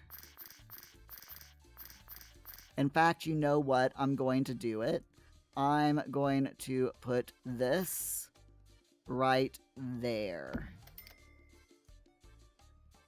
This ballroom is extremely crowded. But it's fine. It's fine. This doesn't take any... It's a laser light. It doesn't... It literally only works if someone dances. So, yeah, definitely put that in. That'll be pretty cool. Electronics. Nah, we'll ignore all of that. Appliances. So, Ruck, because your sim is Ghost, and you previously had him living in this room, but it had no way to get outside of the house, so you had to have him traverse outside to go to work. Okay, so that's why you wanted to okay, that makes sense. That definitely makes sense. Oops, hold up. I need to change the playlist because I think we've got all the way down to the bottom. Let me grab...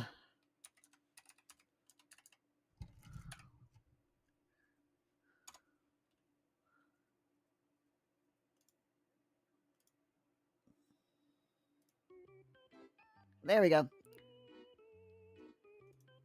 Adding more songs. Ruck, only because you wanted the other sim in the household to not be allowed access to the room.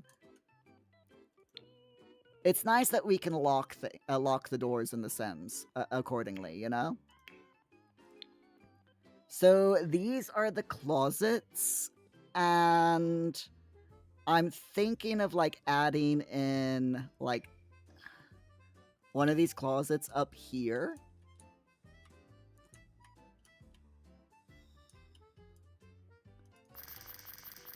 I'll probably put it, yeah, right there, like up against the wall.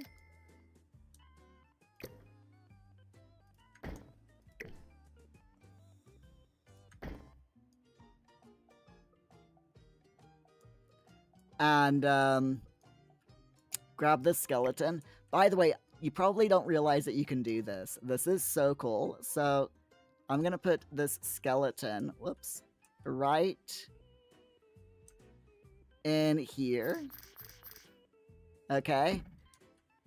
Put him inside the closet. So now, if I go inside the closet,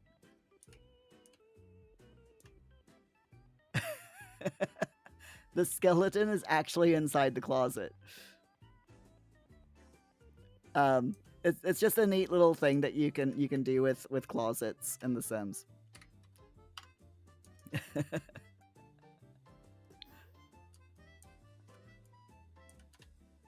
You can put pretty much anything in the closets like that, by the way. It's just a silly thing. Okay, no, there's literally nothing there. No, we've already used all that. Alright, let's check out debug and see what we've got. Not much, so we'll ignore it. What about live edit? Live edit, we've got a few extra things like plants and such. But I honestly, I don't think that there's anything that I want to use. I might put like a grass clump up top for later.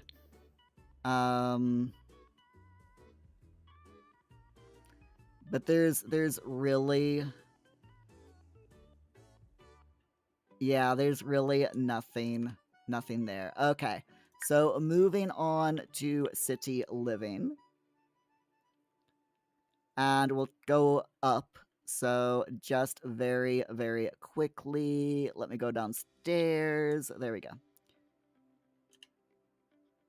So what are you currently doing in The Sims, Rock? What's your story situation? If you don't mind me asking.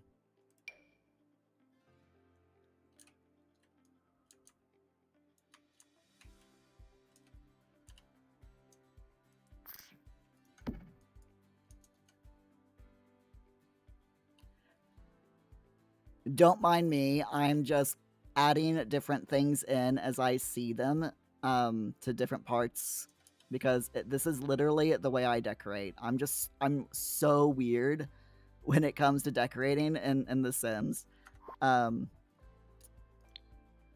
Instead of like sticking to one room, I mean, overall we're working on this room, but instead of sticking to one room, I tend to move around a lot. If I see something that I previously missed, I will 100% just you know, go in and put it in where I think it needs to go. So none of that. Lighting. No, nothing here. Everything here is gonna... Yeah, none of it works. Decorations. I don't think any of the decorations is gonna work for city living, to be completely honest. Yeah, none of that's gonna work very well, so we'll get rid of that. If we had a garage, the garage mural would be really, really nice, but we don't, so I'm not adding it. And I think we'll... I'll check comfort. But yeah, that's not gonna work, so... Hey, welcome back, Augie. Welcome back. Safe. Safe journey home, then. Rook, you've got two Sims who you had get married who are completely incompatible with each other. They got in a bunch of fights and made each other angry all the time, eventually got a divorce, became enemies, still living in the same house, and then one Sim died of anger. Oh, wow. That's drama. You moved the ghost Sim upstairs and redecorated the room for him, so it'd be like him and his ex live in the same house but can never interact with each other because you deleted the stairs. I like it. I like it. That is a really good story. All right, cats and dogs. There is nothing. Cousin Jeb's favorite chair might work. It doesn't exactly match the Yeah, it doesn't exactly match these chairs, but I think it's a lot better looking than that one. So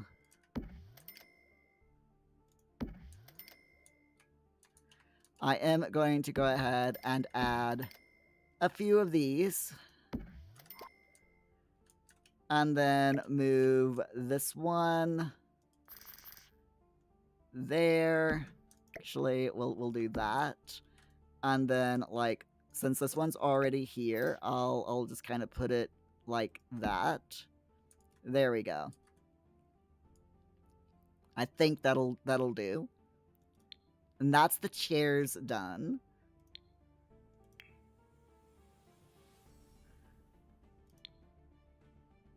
Let's check, see what kind... I don't think there's gonna be anything... Nah, that's all crap.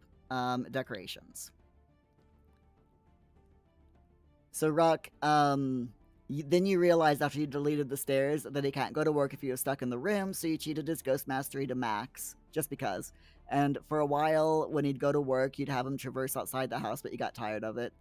Him and his ex-wife are also co-workers, so they still have to deal with each other at work. Oh my gosh. That's just like pure torture, torturing your Sims. I approve. I mean, let's be completely honest. I 100% approve. You know? Let me get rid of that chair as well. I don't want that chair there anymore. We do have all of these wall scratches, which of course I'm putting on along the walls. We're going to add them to both of the rooms, both the entrance and entranceway and the dining room, sorry.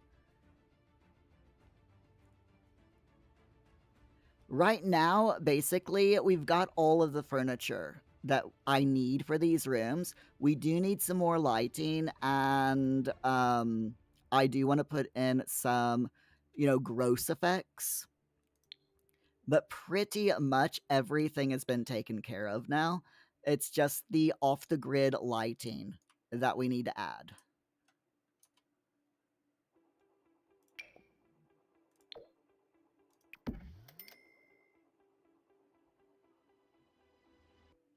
And the only problem with lighting in this game is a lot of it is not off the grid. It's like the Sims team were like, oh, we're going to add off the grid. And then they forgot to continue adding off the grid stuff.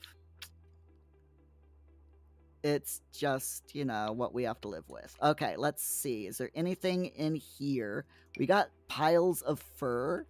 You know what? Just because it's weird.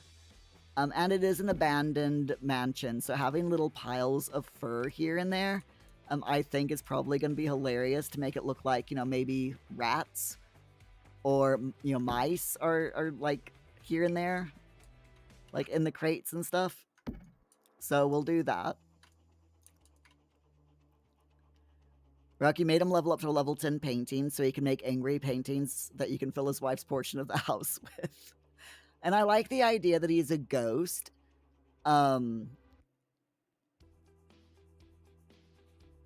Because my brain is like, oh, he's a ghost. So your Sims are like your his ex-wife is probably thinking, oh, why is my husband my former husband haunting me?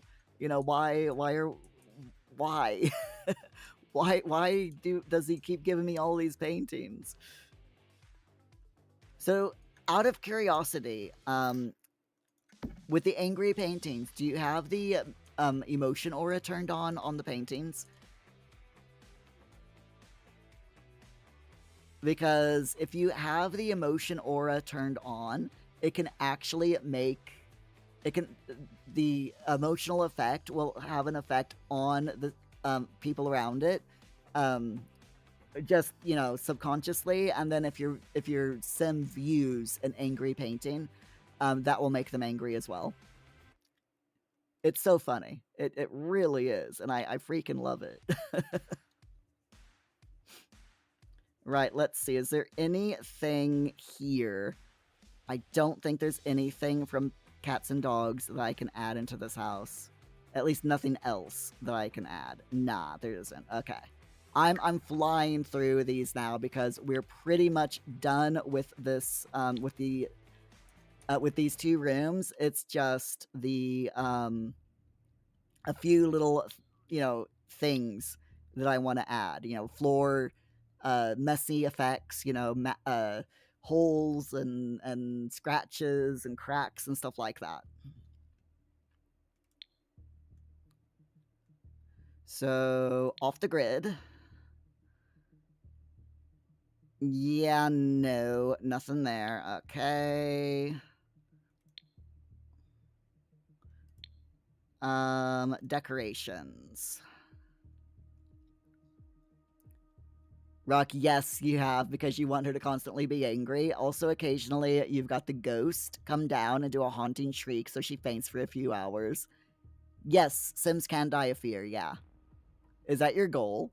It'd be a funny way for her to eventually die. Yeah, I believe that they can die from fear, yeah. So if you keep having him scream at her, then and get her scared enough, then I believe she can die from fear. Right, so now we're gonna add different things like webs, and all of that wonderful stuff.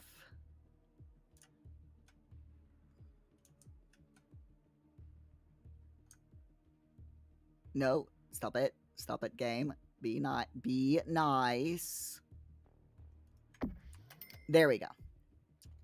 It's like the game's like, no, Muir, I don't want to be nice. Don't make me be nice. Why would I want to be nice?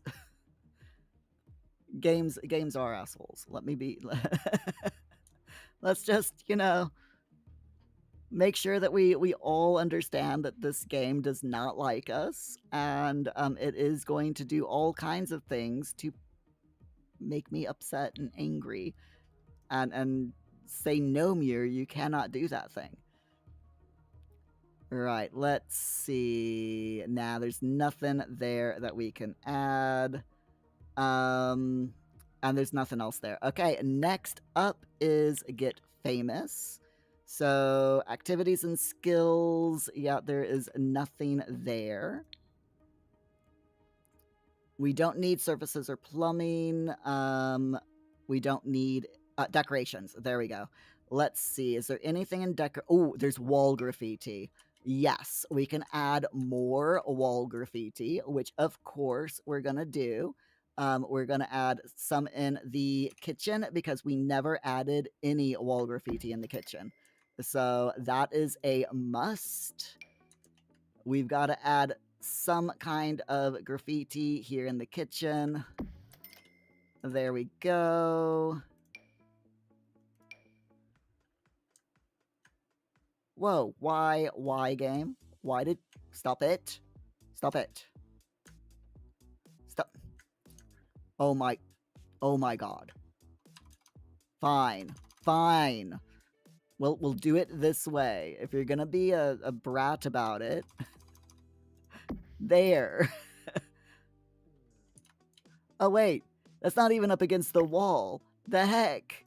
What the heck, game? Why did you not even put... You know what? Never mind. It's fine. It's fine.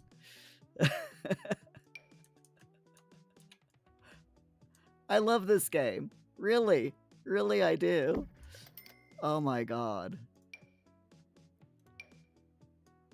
Seriously. Seriously. Just, oh my god.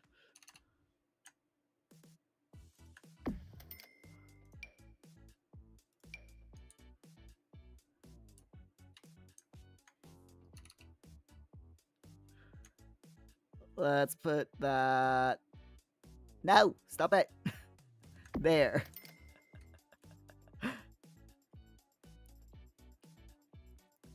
Rock, can you make scared paintings? I think so. I mean, I believe you can pretty much make any type of paintings that, as long as there's an emotion, you can make that kind of painting.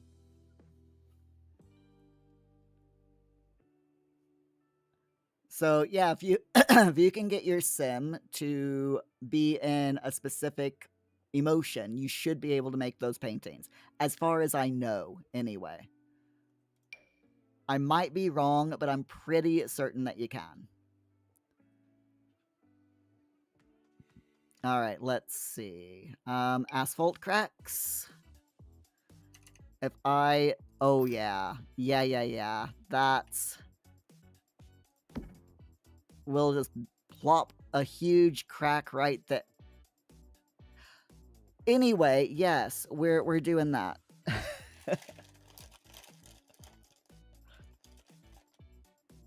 I'm eating more Halloween treats, by the way.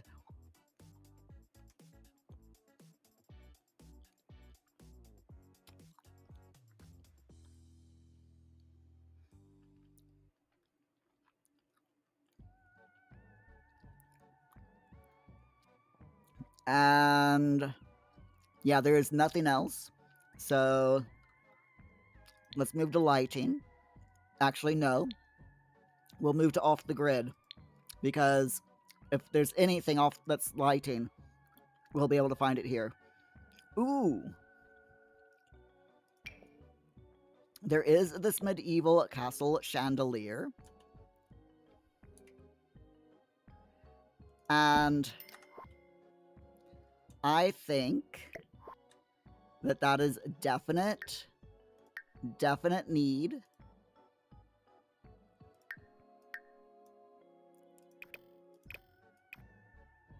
And we'll move the dimmer to about, there we are, perfect.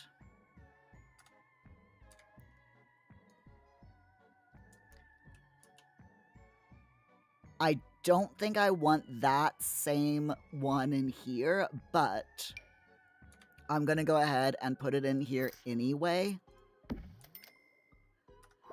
Just in case we need to do it. So gold, drop that down to about half, and drop this down to about 36. There we go. Perfect. Said if I find a better one, but for now that will work. Go to debug and see what type of stuff that we can use to mess up the flooring and the walls. There is nothing. Okay. Live edit.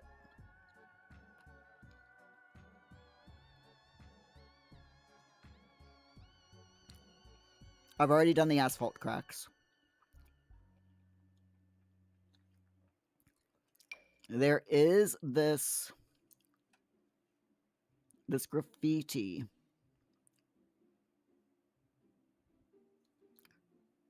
But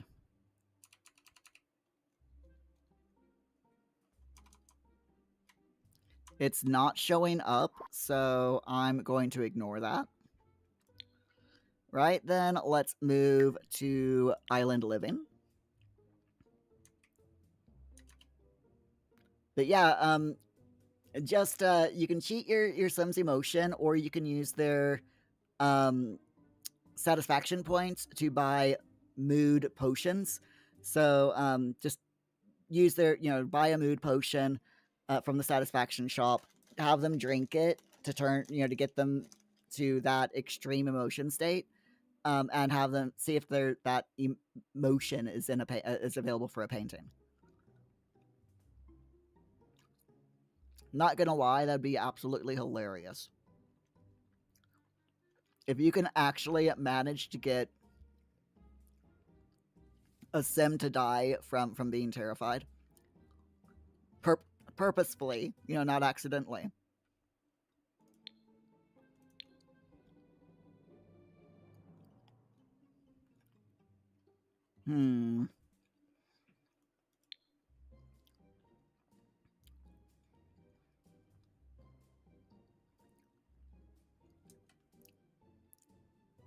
I'm just gonna say right now, I honestly do not think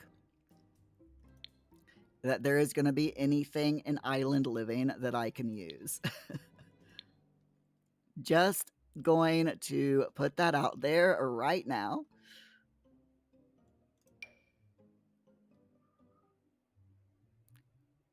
Now this is a really cool piece of debug, by the way. This is debug landmark fountain. So I'm going to go ahead, I'm going to place it down real quick. And if I go into live mode, because I want to show you all what this looks like, it is literally a waterfall. So I can grab this. This is perfect if you want to make like a lake or something on a lot. You can totally use this as your waterfall, to make it look like you've got a waterfall in your build. This is because that's exactly what the devs use, and it's just awesome. I love that that's in the pack. I love that you can access that via debug. There's also this, which is a water feature that's in debug. There's loads of stuff that you can get in debug. I mean, there's this lava flow.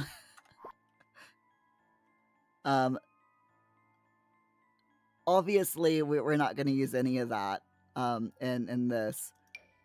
But it's there. I mean, there's this stuff here, you know, which is rocks and like pieces of boat. Yeah, there is just so much awesome debug in the game that you can use for pretty much whatever you can imagine. So yeah, there is absolutely nothing in this pack that we can use for this build though. Discover University. What can I use in Discover University? We've got all of these bridges and stuff, and debug buildings. But yeah, I don't really think that there's anything that I can use in decorations that's like, because I'm specifically looking for stuff for, you know, that we can use to mess up the place. There are these mushrooms that I can place like maybe here and there just to make it look like the again, you know, just adding a few little more bits of decay here and there. But that's it in decorations. So let's move down to off the grid. And yeah, there's nothing there that I can use. So then we move down to debug. And just look. We do have the once sentient scrap pile.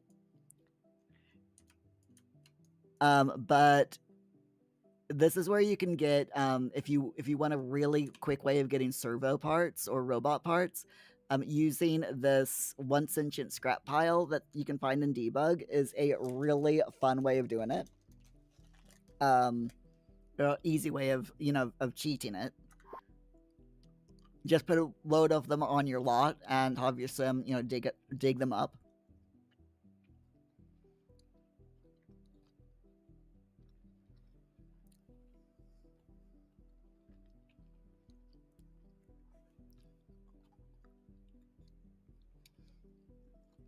Let's see, is there any? No, there's nothing else. Okay.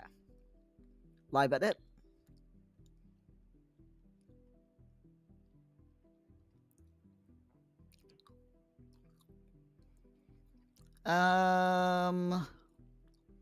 Fountains. No, not really. Okay, that's fine. Moving to eco lifestyle. Now, eco lifestyle, I'm going to be able to find quite a bit of interesting stuff here. So, like, for example, we got these piles of dirt that I am just going to put in loads of different places. Like here, where the wall is kind of ruined, would be a good place for a pile of dirt. And then, like, over here as well, maybe in between these crates. There we go. Just like in the corners where, like, you know, you wouldn't really be able to get to, you know, because dust and dirt always accumulates in crevices and corners and stuff like that. So we'll just add, I don't want to put in too many, but I think that will work.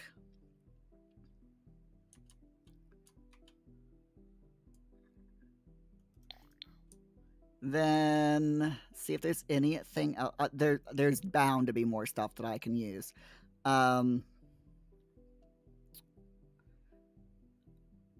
Catwalks. I don't want to use like broken fridge.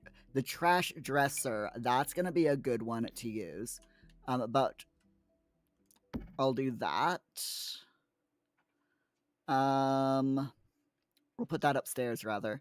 Then there's all of this trash pile, and yes, I am going to use this a lot. Again, I kind of want to keep it in out-of-the-way places so that it doesn't exactly, you know, so it doesn't interfere with other things that I've placed. but I do want to add a lot of these street, a lot of this trash just here and there, indoors and outdoors. If I have to shrink them down a little bit, then so be it.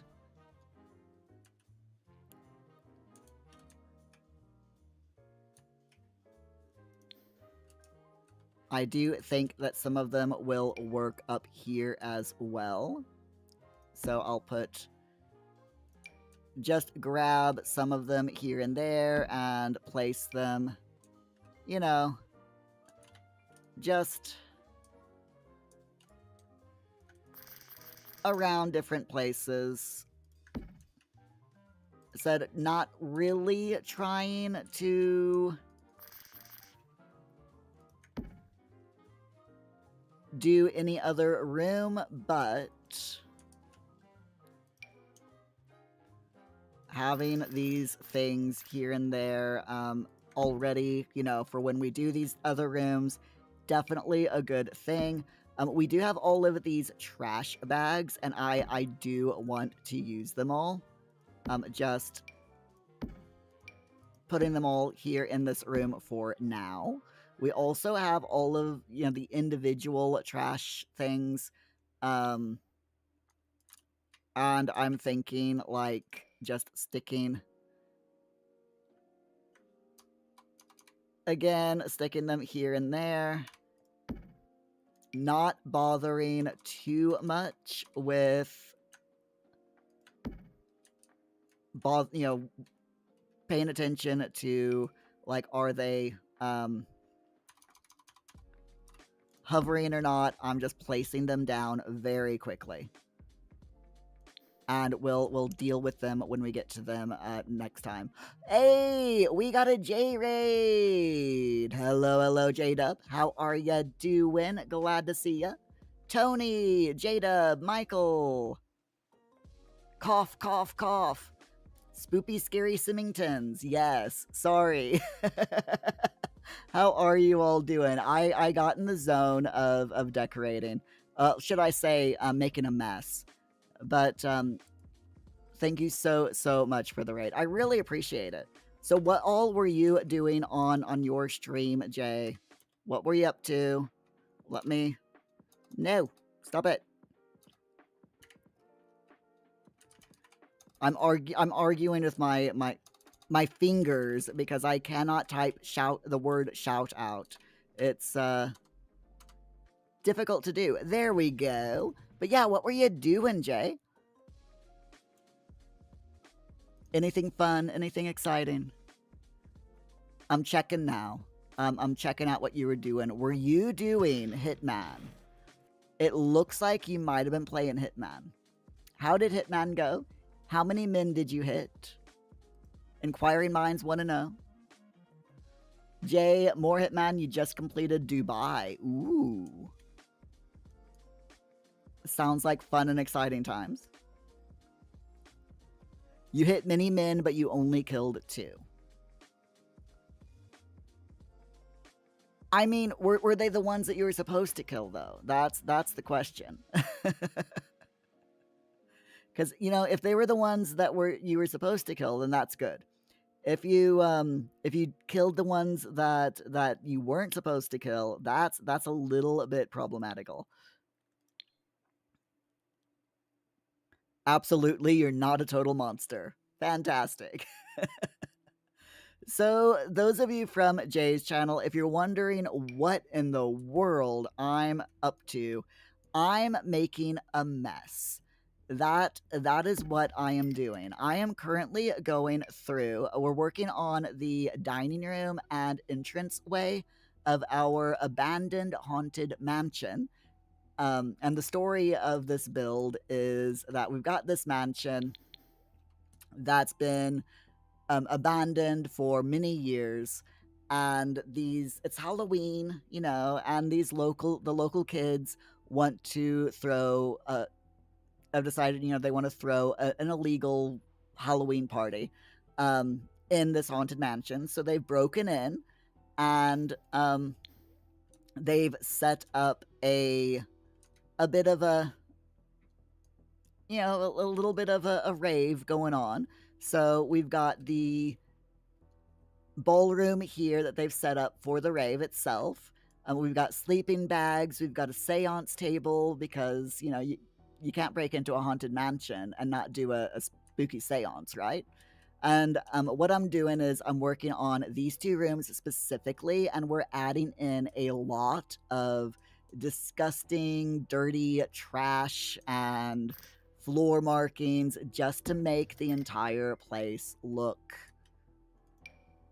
horrible, for lack of a better word. We want this place to just reek of trash and disgusting stuff. That is the goal. As you do. As you do.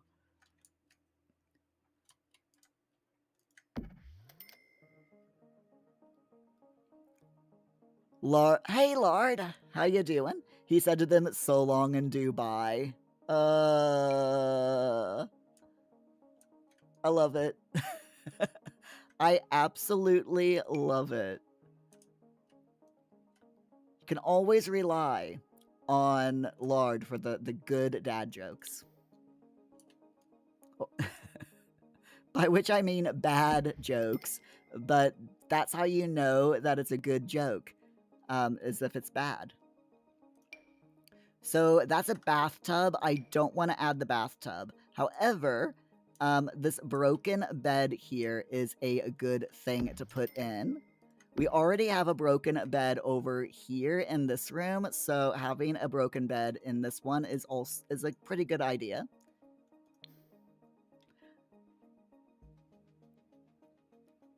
Jay, no. Ruck can always rely on you for the Pogger jokes. True, true. Jay, Skibbity? Nah, Skibbity was so last year. No, that's a refrigerator. We don't want a refrigerator. Ooh, yes, I definitely want this somewhere. I'm not really paying attention, by the way, to where I put things right now. Like, if it goes upstairs, I'm just placing it just wherever. Because I am not actively trying to do any room other than these two. It's just I find something that I want to use, so I just, so I don't have to look for it again.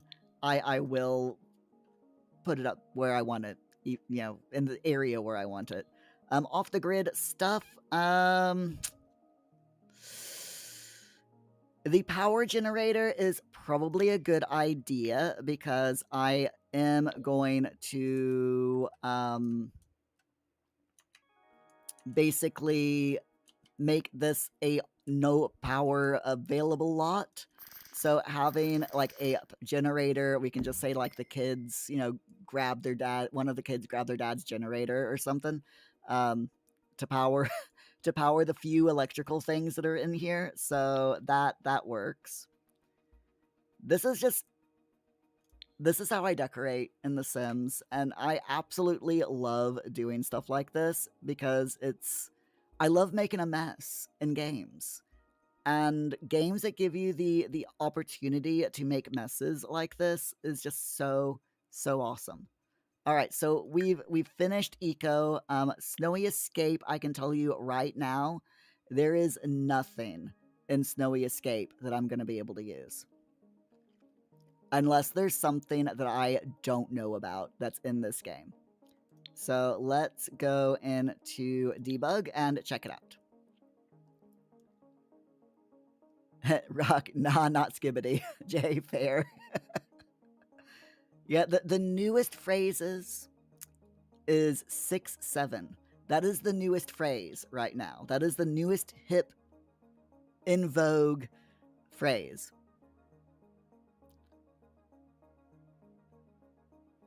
So those of you who have kids, just go up to your kid and go 6-7, 6-7. Because the more us adults use that phrase, the faster it will fall out of fashion.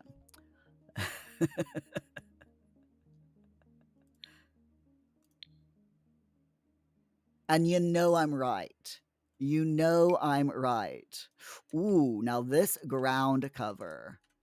Um, this ground cover is probably good. Ooh, yeah, I kind of like it, but at the same time, there's no place to put it. So I'm going to go all the way upstairs, and for now, just plop that down there.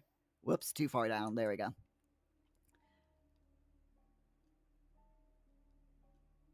And let's see. Yeah, there is nothing else. There's absolutely nothing else that I can use. Now those are river rocks. We don't want river rocks in the middle of a abandoned house. Not a good idea. Okay, moving to cottage living.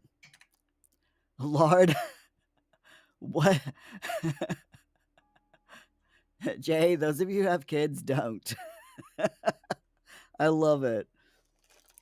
Rocket Grandma said 6'7" today, and you're like, WTF? Augie, 6'7'8", my boot scooting baby. God, that goes back a bit, Augie. Lord, what in the blue left testicle does 6'7" mean? 6'7" doesn't really mean anything. The origins is basketball. American basketball. If you can believe that. It's because there's, I think it's LeBron James in basketball player is 6'7", and that's where it came from, allegedly. Rock, just like you told your grandma, nothing really. Yeah, basketball and a rap song, exactly. Yeah, Tony, Steve McNeil learned about 6'7" on Monday at Wi-Fi Wars near you. It'll soon be uncool. Lord, yeah, it's his height, 6'7", and a rapper said 6'7" in one of his songs. And yeah, that's literally it. that is literally it. All right, so in here we've got dirt, got flowers, but I don't really want to use any of that.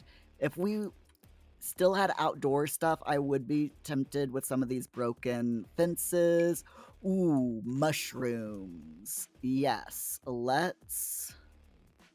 We've got this mushroom ring, and I think that putting it there is probably a good idea. Let me just move that aside a little bit. Yeah, there we go. We got a mushroom ring growing around the seance table. You know, sometimes sometimes you kind of just have to go, yeah, okay, these things kind of work. What is that? Oh, that's water froth. Okay. I don't want any frothing water. Thank you very much, game. All right, yep, there's nothing else in live edit. What about debug? I don't think there's going to be anything in debug. I pretty much know what all is in each and every pack, so I can pretty much tell you, you know, whether there's going to be something usable in each in these packs. So, but sometimes the game surprises even me. So it's always a good idea just to have a look around. I'm basically, by the way, just looking through debug and live edit objects. Occasionally I'll go into decorations, but there's really nothing here. So yeah, let's continue on. There's nothing in growing together. I can't remember Horse Ranch, but I don't think there's anything in here either. Jay, 7 of 9. 7 of 9! That's a reference. Why is 6 afraid of 7? Because 7, 8, 9. You're not telling the version you want to tell on Muir stream. Jay, what about 8675309? 8675309. If you don't sing the song when you see that number, then you're not old. Tony, I'm not into chasing waterfalls. Not in abandoned mansions, no.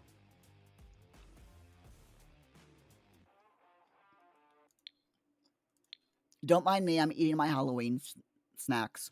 I've got spooky chews. I have milk chocolate popping candy brains. And I have a chocolate Halloween, chocolate jack-o'-lantern lolly.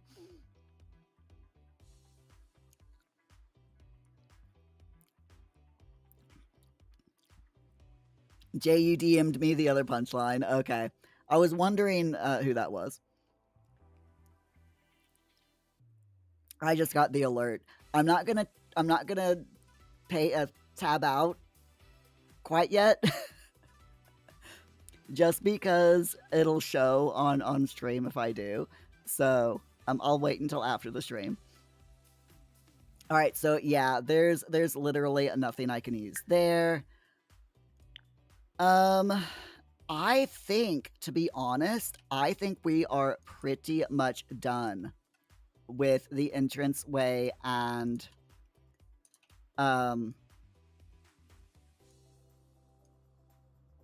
what's this place called? The dining room. I think we're pretty much done with it. It's a very gross looking area. So let's page up.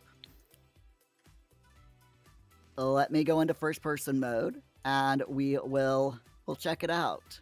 So we've already got ghosts haunting the place, which is great. J-Dub, it'll be nice and out of context for me later. Are you done with the sofa? Are you done with the hall? Are you done with the kitchen counter, baby? Oh my god, I love it. So yeah, this is the living room. I haven't done the ceiling up there. We'll get to it, it's fine. I've done the ceiling and the downstairs rooms. I just haven't done them upstairs. But yeah, we've got the entranceway here. We've got the seance table. We've got loads of candles and graffiti and mushrooms and trash. A few little hidden objects here and there that I've put in for anyone who wants to download this build once it's finished off the gallery. I've got some, that is a sugar skull shelf little collection box, and I've hidden all of the sugar skulls around this house. So if you want to try to find any of them, then yeah, if you download the build, you can try to find some of them. Good luck, because even I can't remember where I put them all. There we go. There's one of them. There's your freebie.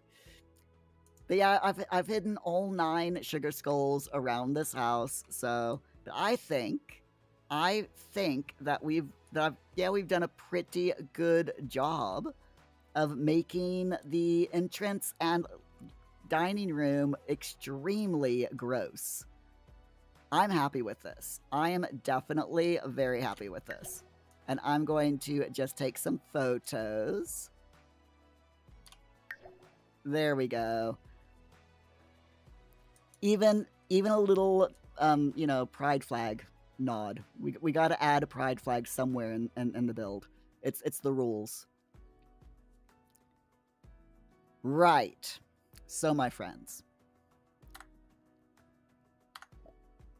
I'm going to save the game there, and before it gets too late, we need to do our spooky Halloween story. For those of you who are just come in, on the run up to Halloween, and including the week after Halloween, up to Bonfire Night, we are reading from H.P. Lovecraft collections, and our story that we've been reading is The Mountains of Madness by H.P. Lovecraft.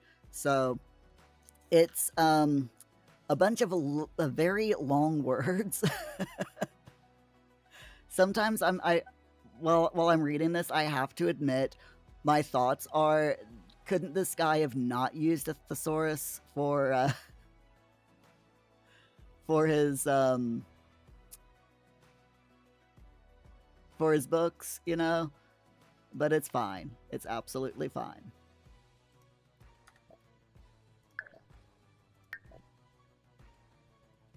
So let me grab the Mountains of Madness, and we are at chapter 7. So let me scan or scroll all the way down here to chapter 7. Oops, oops, oops. There we are. So I'm going to read chapter 7 tonight because it is a bit late. I'm only going to read the one chapter. I have been reading 2 chapters per night, but it's already 11 o'clock. So, and I don't want to. I don't want to stay up until like 3 o'clock in the morning, you know. So, story time. Everyone who hasn't, make sure that you are nice and comfortable. And let us begin. We left our subject here in exploring the wastes of the Elder City, some 500,000 million year old city, you know, in the Antarctic. Rock, what if after we play Fortnite for an unspecified number of hours? No. Tony, Muir for Balamori.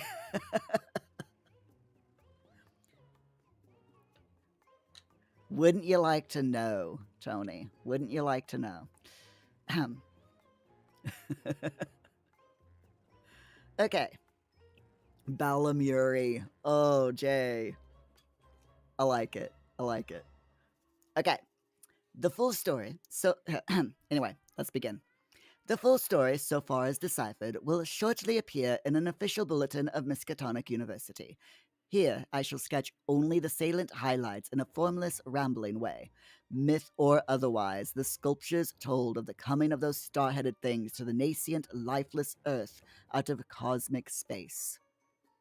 Their coming and the coming of many other alien entities, such as at certain times embark upon spatial pioneering. They seemed able to traverse the interstellar ether on their vast membranous wings, thus oddly confirming some curious hill folklore long ago told me by an antiquarian colleague. They had lived under the sea a good deal, building fantastic cities and fighting terrific battles with nameless adversaries by means of intricate devices, employing unknown principles of energy. Evidently, their scientific and mechanical knowledge far surpassed man's today, though they made use of its more widespread and elaborate forms only when obliged to. Some of the sculptures suggested they had passed through a stage of mechanized life on other planets, but had receded upon finding its effects emotionally unsatisfying. Their preternatural toughness of organization and simplicity of natural wants made them peculiarly able to live on a high plane without the more specialized fruits of artificial manufacture, and even without garments except for occasional protection against the elements. It was under the sea, at first for food and later for other purposes, that they first created Earth life, using available substances according to long-known methods. The more elaborate experiments came after the annihilation of various cosmic enemies. They had done the same thing on other planets, having manufactured not only necessary foods, but certain multicellular protoplasmic masses capable of molding their tissues into all sorts of temporary organs under hypnotic influence, and thereby forming ideal slaves to perform the heavy work of the community. These viscous masses were without doubt what Abdul Al-Zared whispered about as the Shoggoths in his frightful Necronomicon, though even that mad Arab had not hinted that any existed on Earth except in the dreams of those who had chewed a certain alkaloidal herb. I wonder what herb that was. Anyway, when the star-headed Old Ones on this planet had synthesized their simple food forms and bred a good supply of Shoggoths, they allowed other cell groups to develop into other forms of animal and vegetable life for sundry purposes, extirpating any whose presence became troublesome.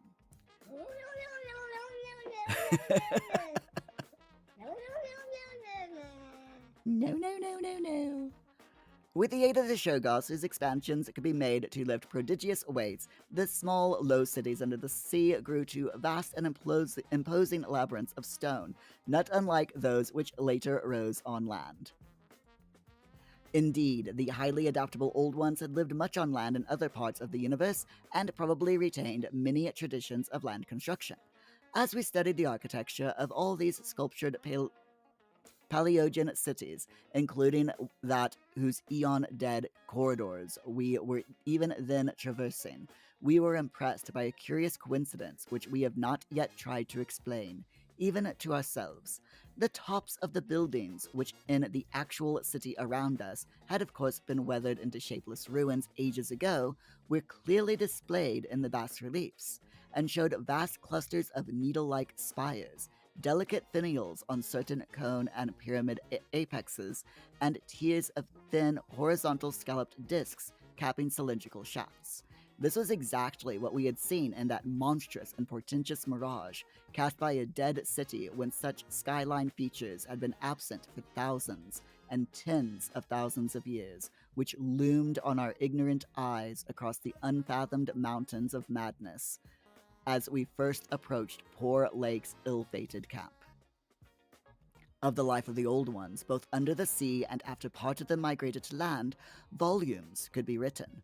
Those in shallow water had continued the fullest use of the eyes at the ends of their 5 main head tentacles, and had practiced the arts of sculpture and of writing in quite the usual way, the writing accomplished with a stylus on waterproof waxen surfaces.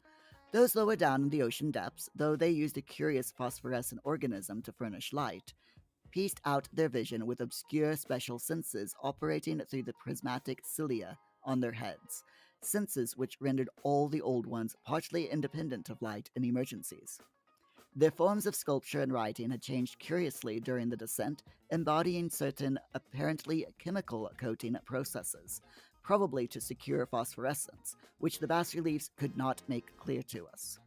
The beings moved in the sea partially by swimming, using the lateral chronoid arms, and partly by wriggling with the lower tier of tentacles containing the pseudo feet.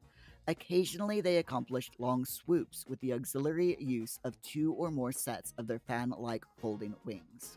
On land, they locally used the pseudo feet, but now and then flew to great heights or over long distances with their wings.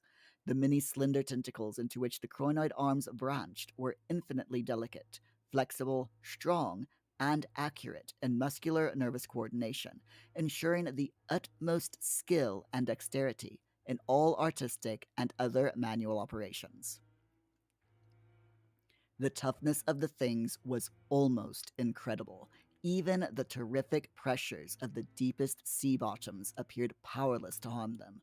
Very few seemed to die at all except by violence, and their burial places were very limited. The fact that they had covered their vertically inhumed dead with 5-pointed inscribed mounds set up thoughts in Danforth and me, which made a fresh pause and recuperation necessary after the sculptures revealed it. The beings multiplied by means of spores, like vegetable pteridophytes, as Lake had suspected, but owing to their prodigious toughness and longevity, and consequent lack of replacement needs, they did not encourage the large-scale development of new prothali, except when they had new regions to colonize. The young matured swiftly and received an education evidently beyond any standard we can imagine. The prevailing and intellectual and aesthetic life was highly evolved and produced a tenaciously enduring set of customs and institutions, which I shall describe more fully in my coming monograph. These varied slightly according to sea or land residents, but had the same foundations and essentials. Though able, like vegetables, to derive nourishment from inorganic substances, they vastly preferred organic, and especially animal food. They ate uncooked marine life under the sea, but cooked their viands on land. They hunted game and raised meatheads, slaughtering with sharp weapons whose odd marks on certain fossil bones our expedition had noted.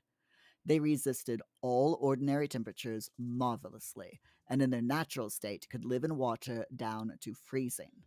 When the great chill of the Pleistocene drew on, however, nearly 1,000,000 years ago, the land dwellers had to resort to special measures, including artificial heating, until at last the deadly cold appears to have driven them back into the sea.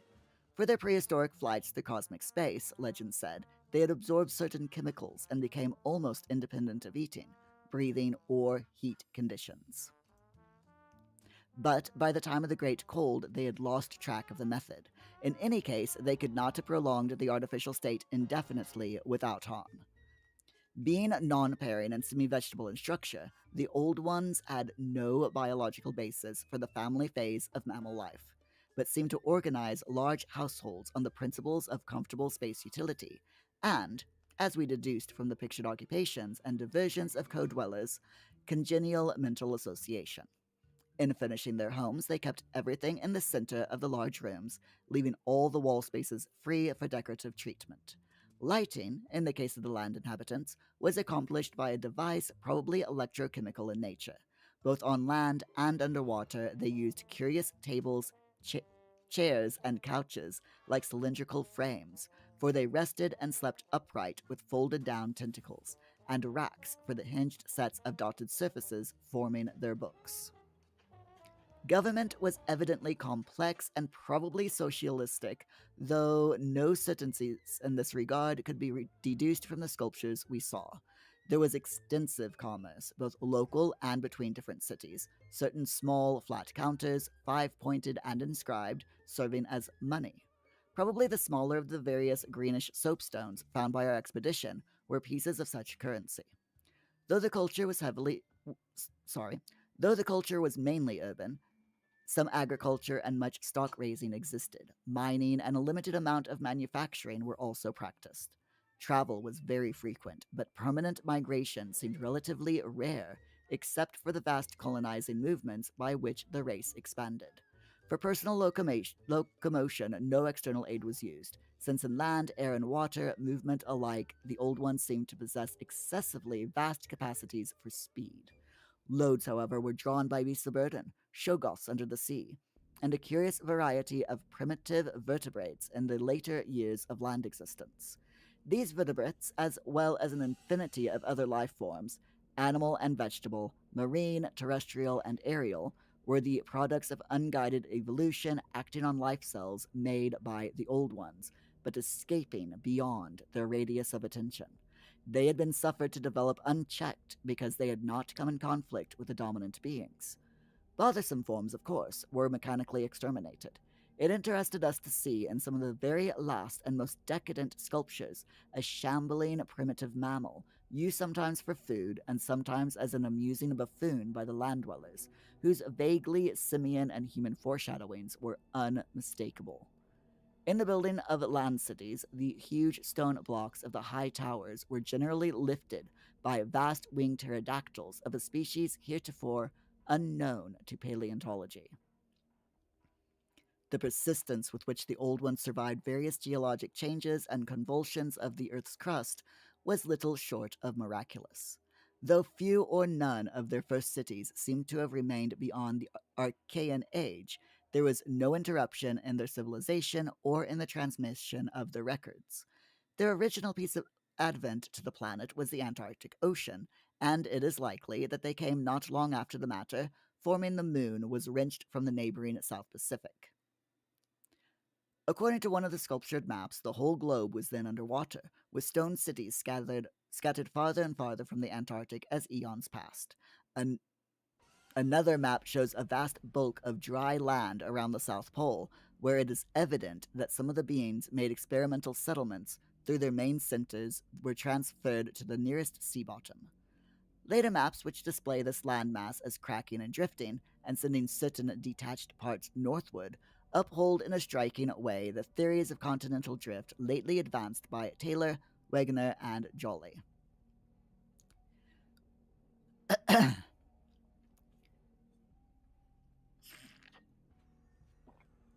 With the upheaval of new land in the South Pacific, tremendous events began. Some of the marine cities were hopelessly shattered, yet that was not the worst misfortune. Another race, a land race of beings shaped like octopi and probably corresponding to the fabulous pre-human spawn of Cthulhu, soon began filtering down from cosmic infinity and precipitated a monstrous war for which a time drove the old ones wholly back to the sea, a colossal blow in view of the increasing land settlements. Later peace was made, and the new lands were given to the Cthulhu spawn, whilst the old ones held the sea and the older lands. The new land cities were founded, the greatest of them in the Antarctic, for this region of first arrival was sacred. From then on as before, the Antarctic remained the center of the Old One's civilization, and all the discoverable cities built there by the Cthulhu spawn were blotted out. Then suddenly the lands of the Pacific sank again, taking with them the frightful stone city of Rille and all the cosmic octopi, so that the Old Ones were again supreme on the planet, except for one shadowy fear about which they did not like to speak. At a rather later age, their cities dotted all the land and water areas of the globe, hence the recommendation in my coming monograph that some archaeologists make systemic borings with Peabody's type of apparatus in certain widely separated regions. The steady trend down the ages was from water to land, a movement encouraged by the rise of new land masses, though the ocean was never wholly deserted. Another cause of the landward movement was the new difficulty in breeding and managing the Shoggoths upon which successful sea life depended. With the march of time, as the sculptures sadly confessed, the art of creating new life from inorganic matter had been lost, so that the Old Ones had to depend on the molding of forms already in existence. On land, the great reptiles proved highly tractable, but the Shoggoths of the sea, reproducing by fission and acquiring a dangerous degree of accidental intelligence, presented for a time a formidable problem. They had always been controlled through the hypnotic suggestion of the Old Ones, and had modeled their tough plasticity into various useful temporary limbs and organs, but now their self-modeling powers were sometimes exercised independently, and in various imitative forms implanted by past suggestion. They had, it seems, developed a semi-stable brain, whose separate and occasionally stubborn volition echoed the will of the Old Ones without always obeying it.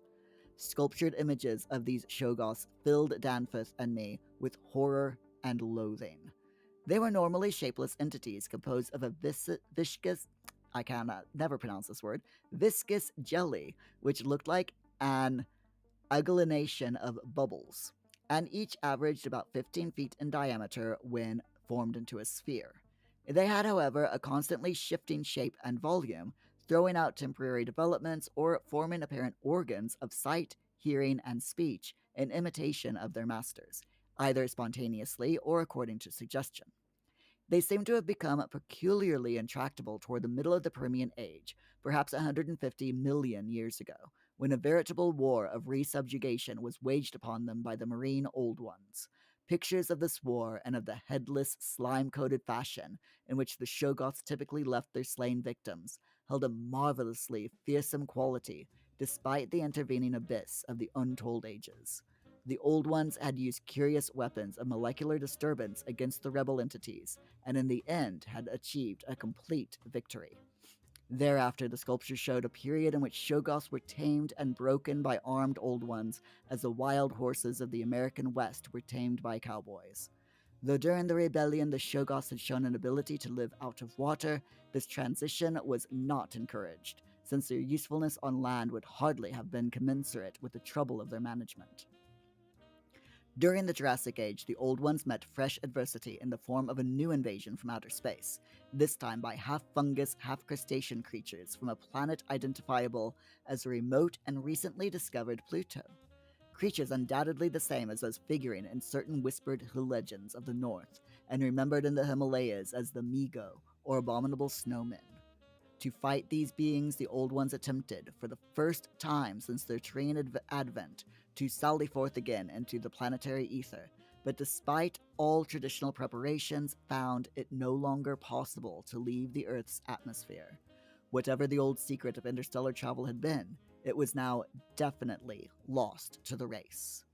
In the end, the Migo drove the Old Ones out of all the northern lands, though they were powerless to disturb those in the sea. Little by little, the slow retreat of the elder race to their original Antarctic habitat was beginning. It was curious to note from the pictured battles that both the Cthulhu spawn and the Migo seem to have been composed of matter more widely different from that which we know than was the substance of the Old Ones. They were able to undergo transformations and reintegrations impossible for their adversaries, and seem therefore to have originally come from even remoter gulfs of cosmic space. The Old Ones, but for their abnormal toughness, and peculiar vital properties were strictly material and must have had their absolute origin within the known space time continuum, whereas the first sources of the other beings can only be guessed at with bated breath. All this, of course, assuming that the non terrestrial linkages and the anomalies ascribed to the invading foes are not pure mythology. Conceivably, the Old Ones might have invented a cosmic framework to account for their occasional defeats, since historical interest and pride obviously form their chief psychological element. It is significant that their annals failed to mention many advanced and potent races of beings whose mighty cultures and towering cities feature persistently in certain obscure legends. The changing state of the world through long geologic ages appeared with startling vividness in many of the sculptured maps and scenes. In certain cases, existing science will require revision, while in other cases, its bold deductions are magnificently confirmed. As I have said, the hypothesis of Taylor, Wegener, and Joly that all the continents are fragments of an original Antarctic landmass which cracked from centrifugal force and drifted apart over a technically viscous lower surface, a hypothesis suggested by such things as the complementary outlines of Africa and South America, and the way the great mountain chains are rolled and shoved up, receives striking support from this uncanny source. Maps evidently showing the Carboniferous world of 100 million or more years ago displayed significant rifts and chasms destined later to separate Africa from the once continuous realms of Europe, then the Volusia of hellish primal legend, Asia, the Americas, and the Antarctic continent. Other charts, and most significantly, one in connection with the founding 50 million years ago of the vast dead city around us, showed all the present continents well differentiated. And in the latest discoverable specimen, dating perhaps from the Paleocene age, the approximate world of today appeared quite clearly, despite the linkage of Alaska with Siberia, of North America with Europe through Greenland, and of South America with the Antarctic continent through Gramland. In the Carboniferous map, the whole globe, ocean floor and rifted landmass alike, bore symbols of the Old One's vast stone cities, but in the later charts, the gradual recession toward the Antarctic became very plain. The final Pliocene specimen showed no land cities except on the Antarctic continent and the tip of South America, nor any ocean cities north of the 50th parallel of south latitude.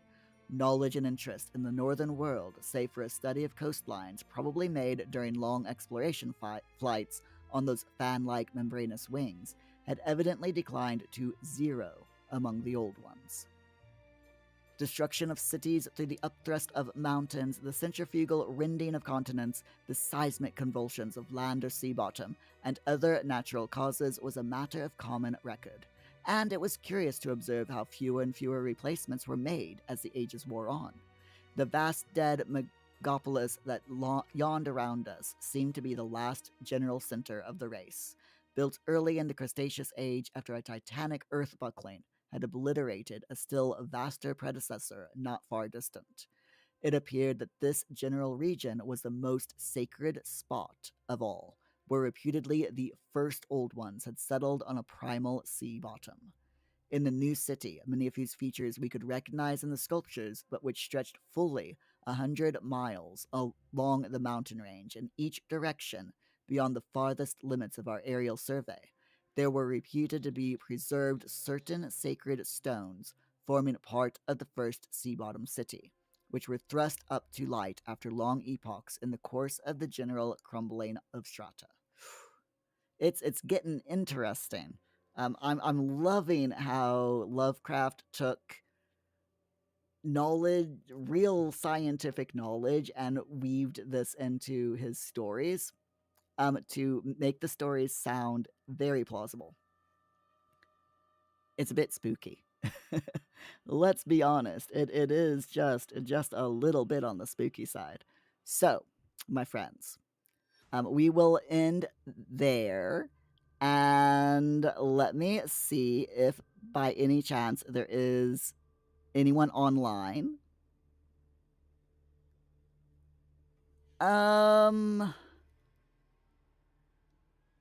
Let's see. Just Retro Andy is currently online playing Prototype. Let me just make sure. McLeod, hello, McLeod. Natural causes suspicious. Very, very scary, isn't it? How you doing, McLeod? You all right? Glad as always to see you. And yes, Andy is indeed still online. So I think that we will go and raid the wonderful Just Retro Andy. McLeod, you've been here a while. Just lurking in the background, being your normal lurky self. You're always welcome here, McLeod. Lurking or chatting, you're always welcome. And that goes for everyone else as well. Let me just get this raid up and running.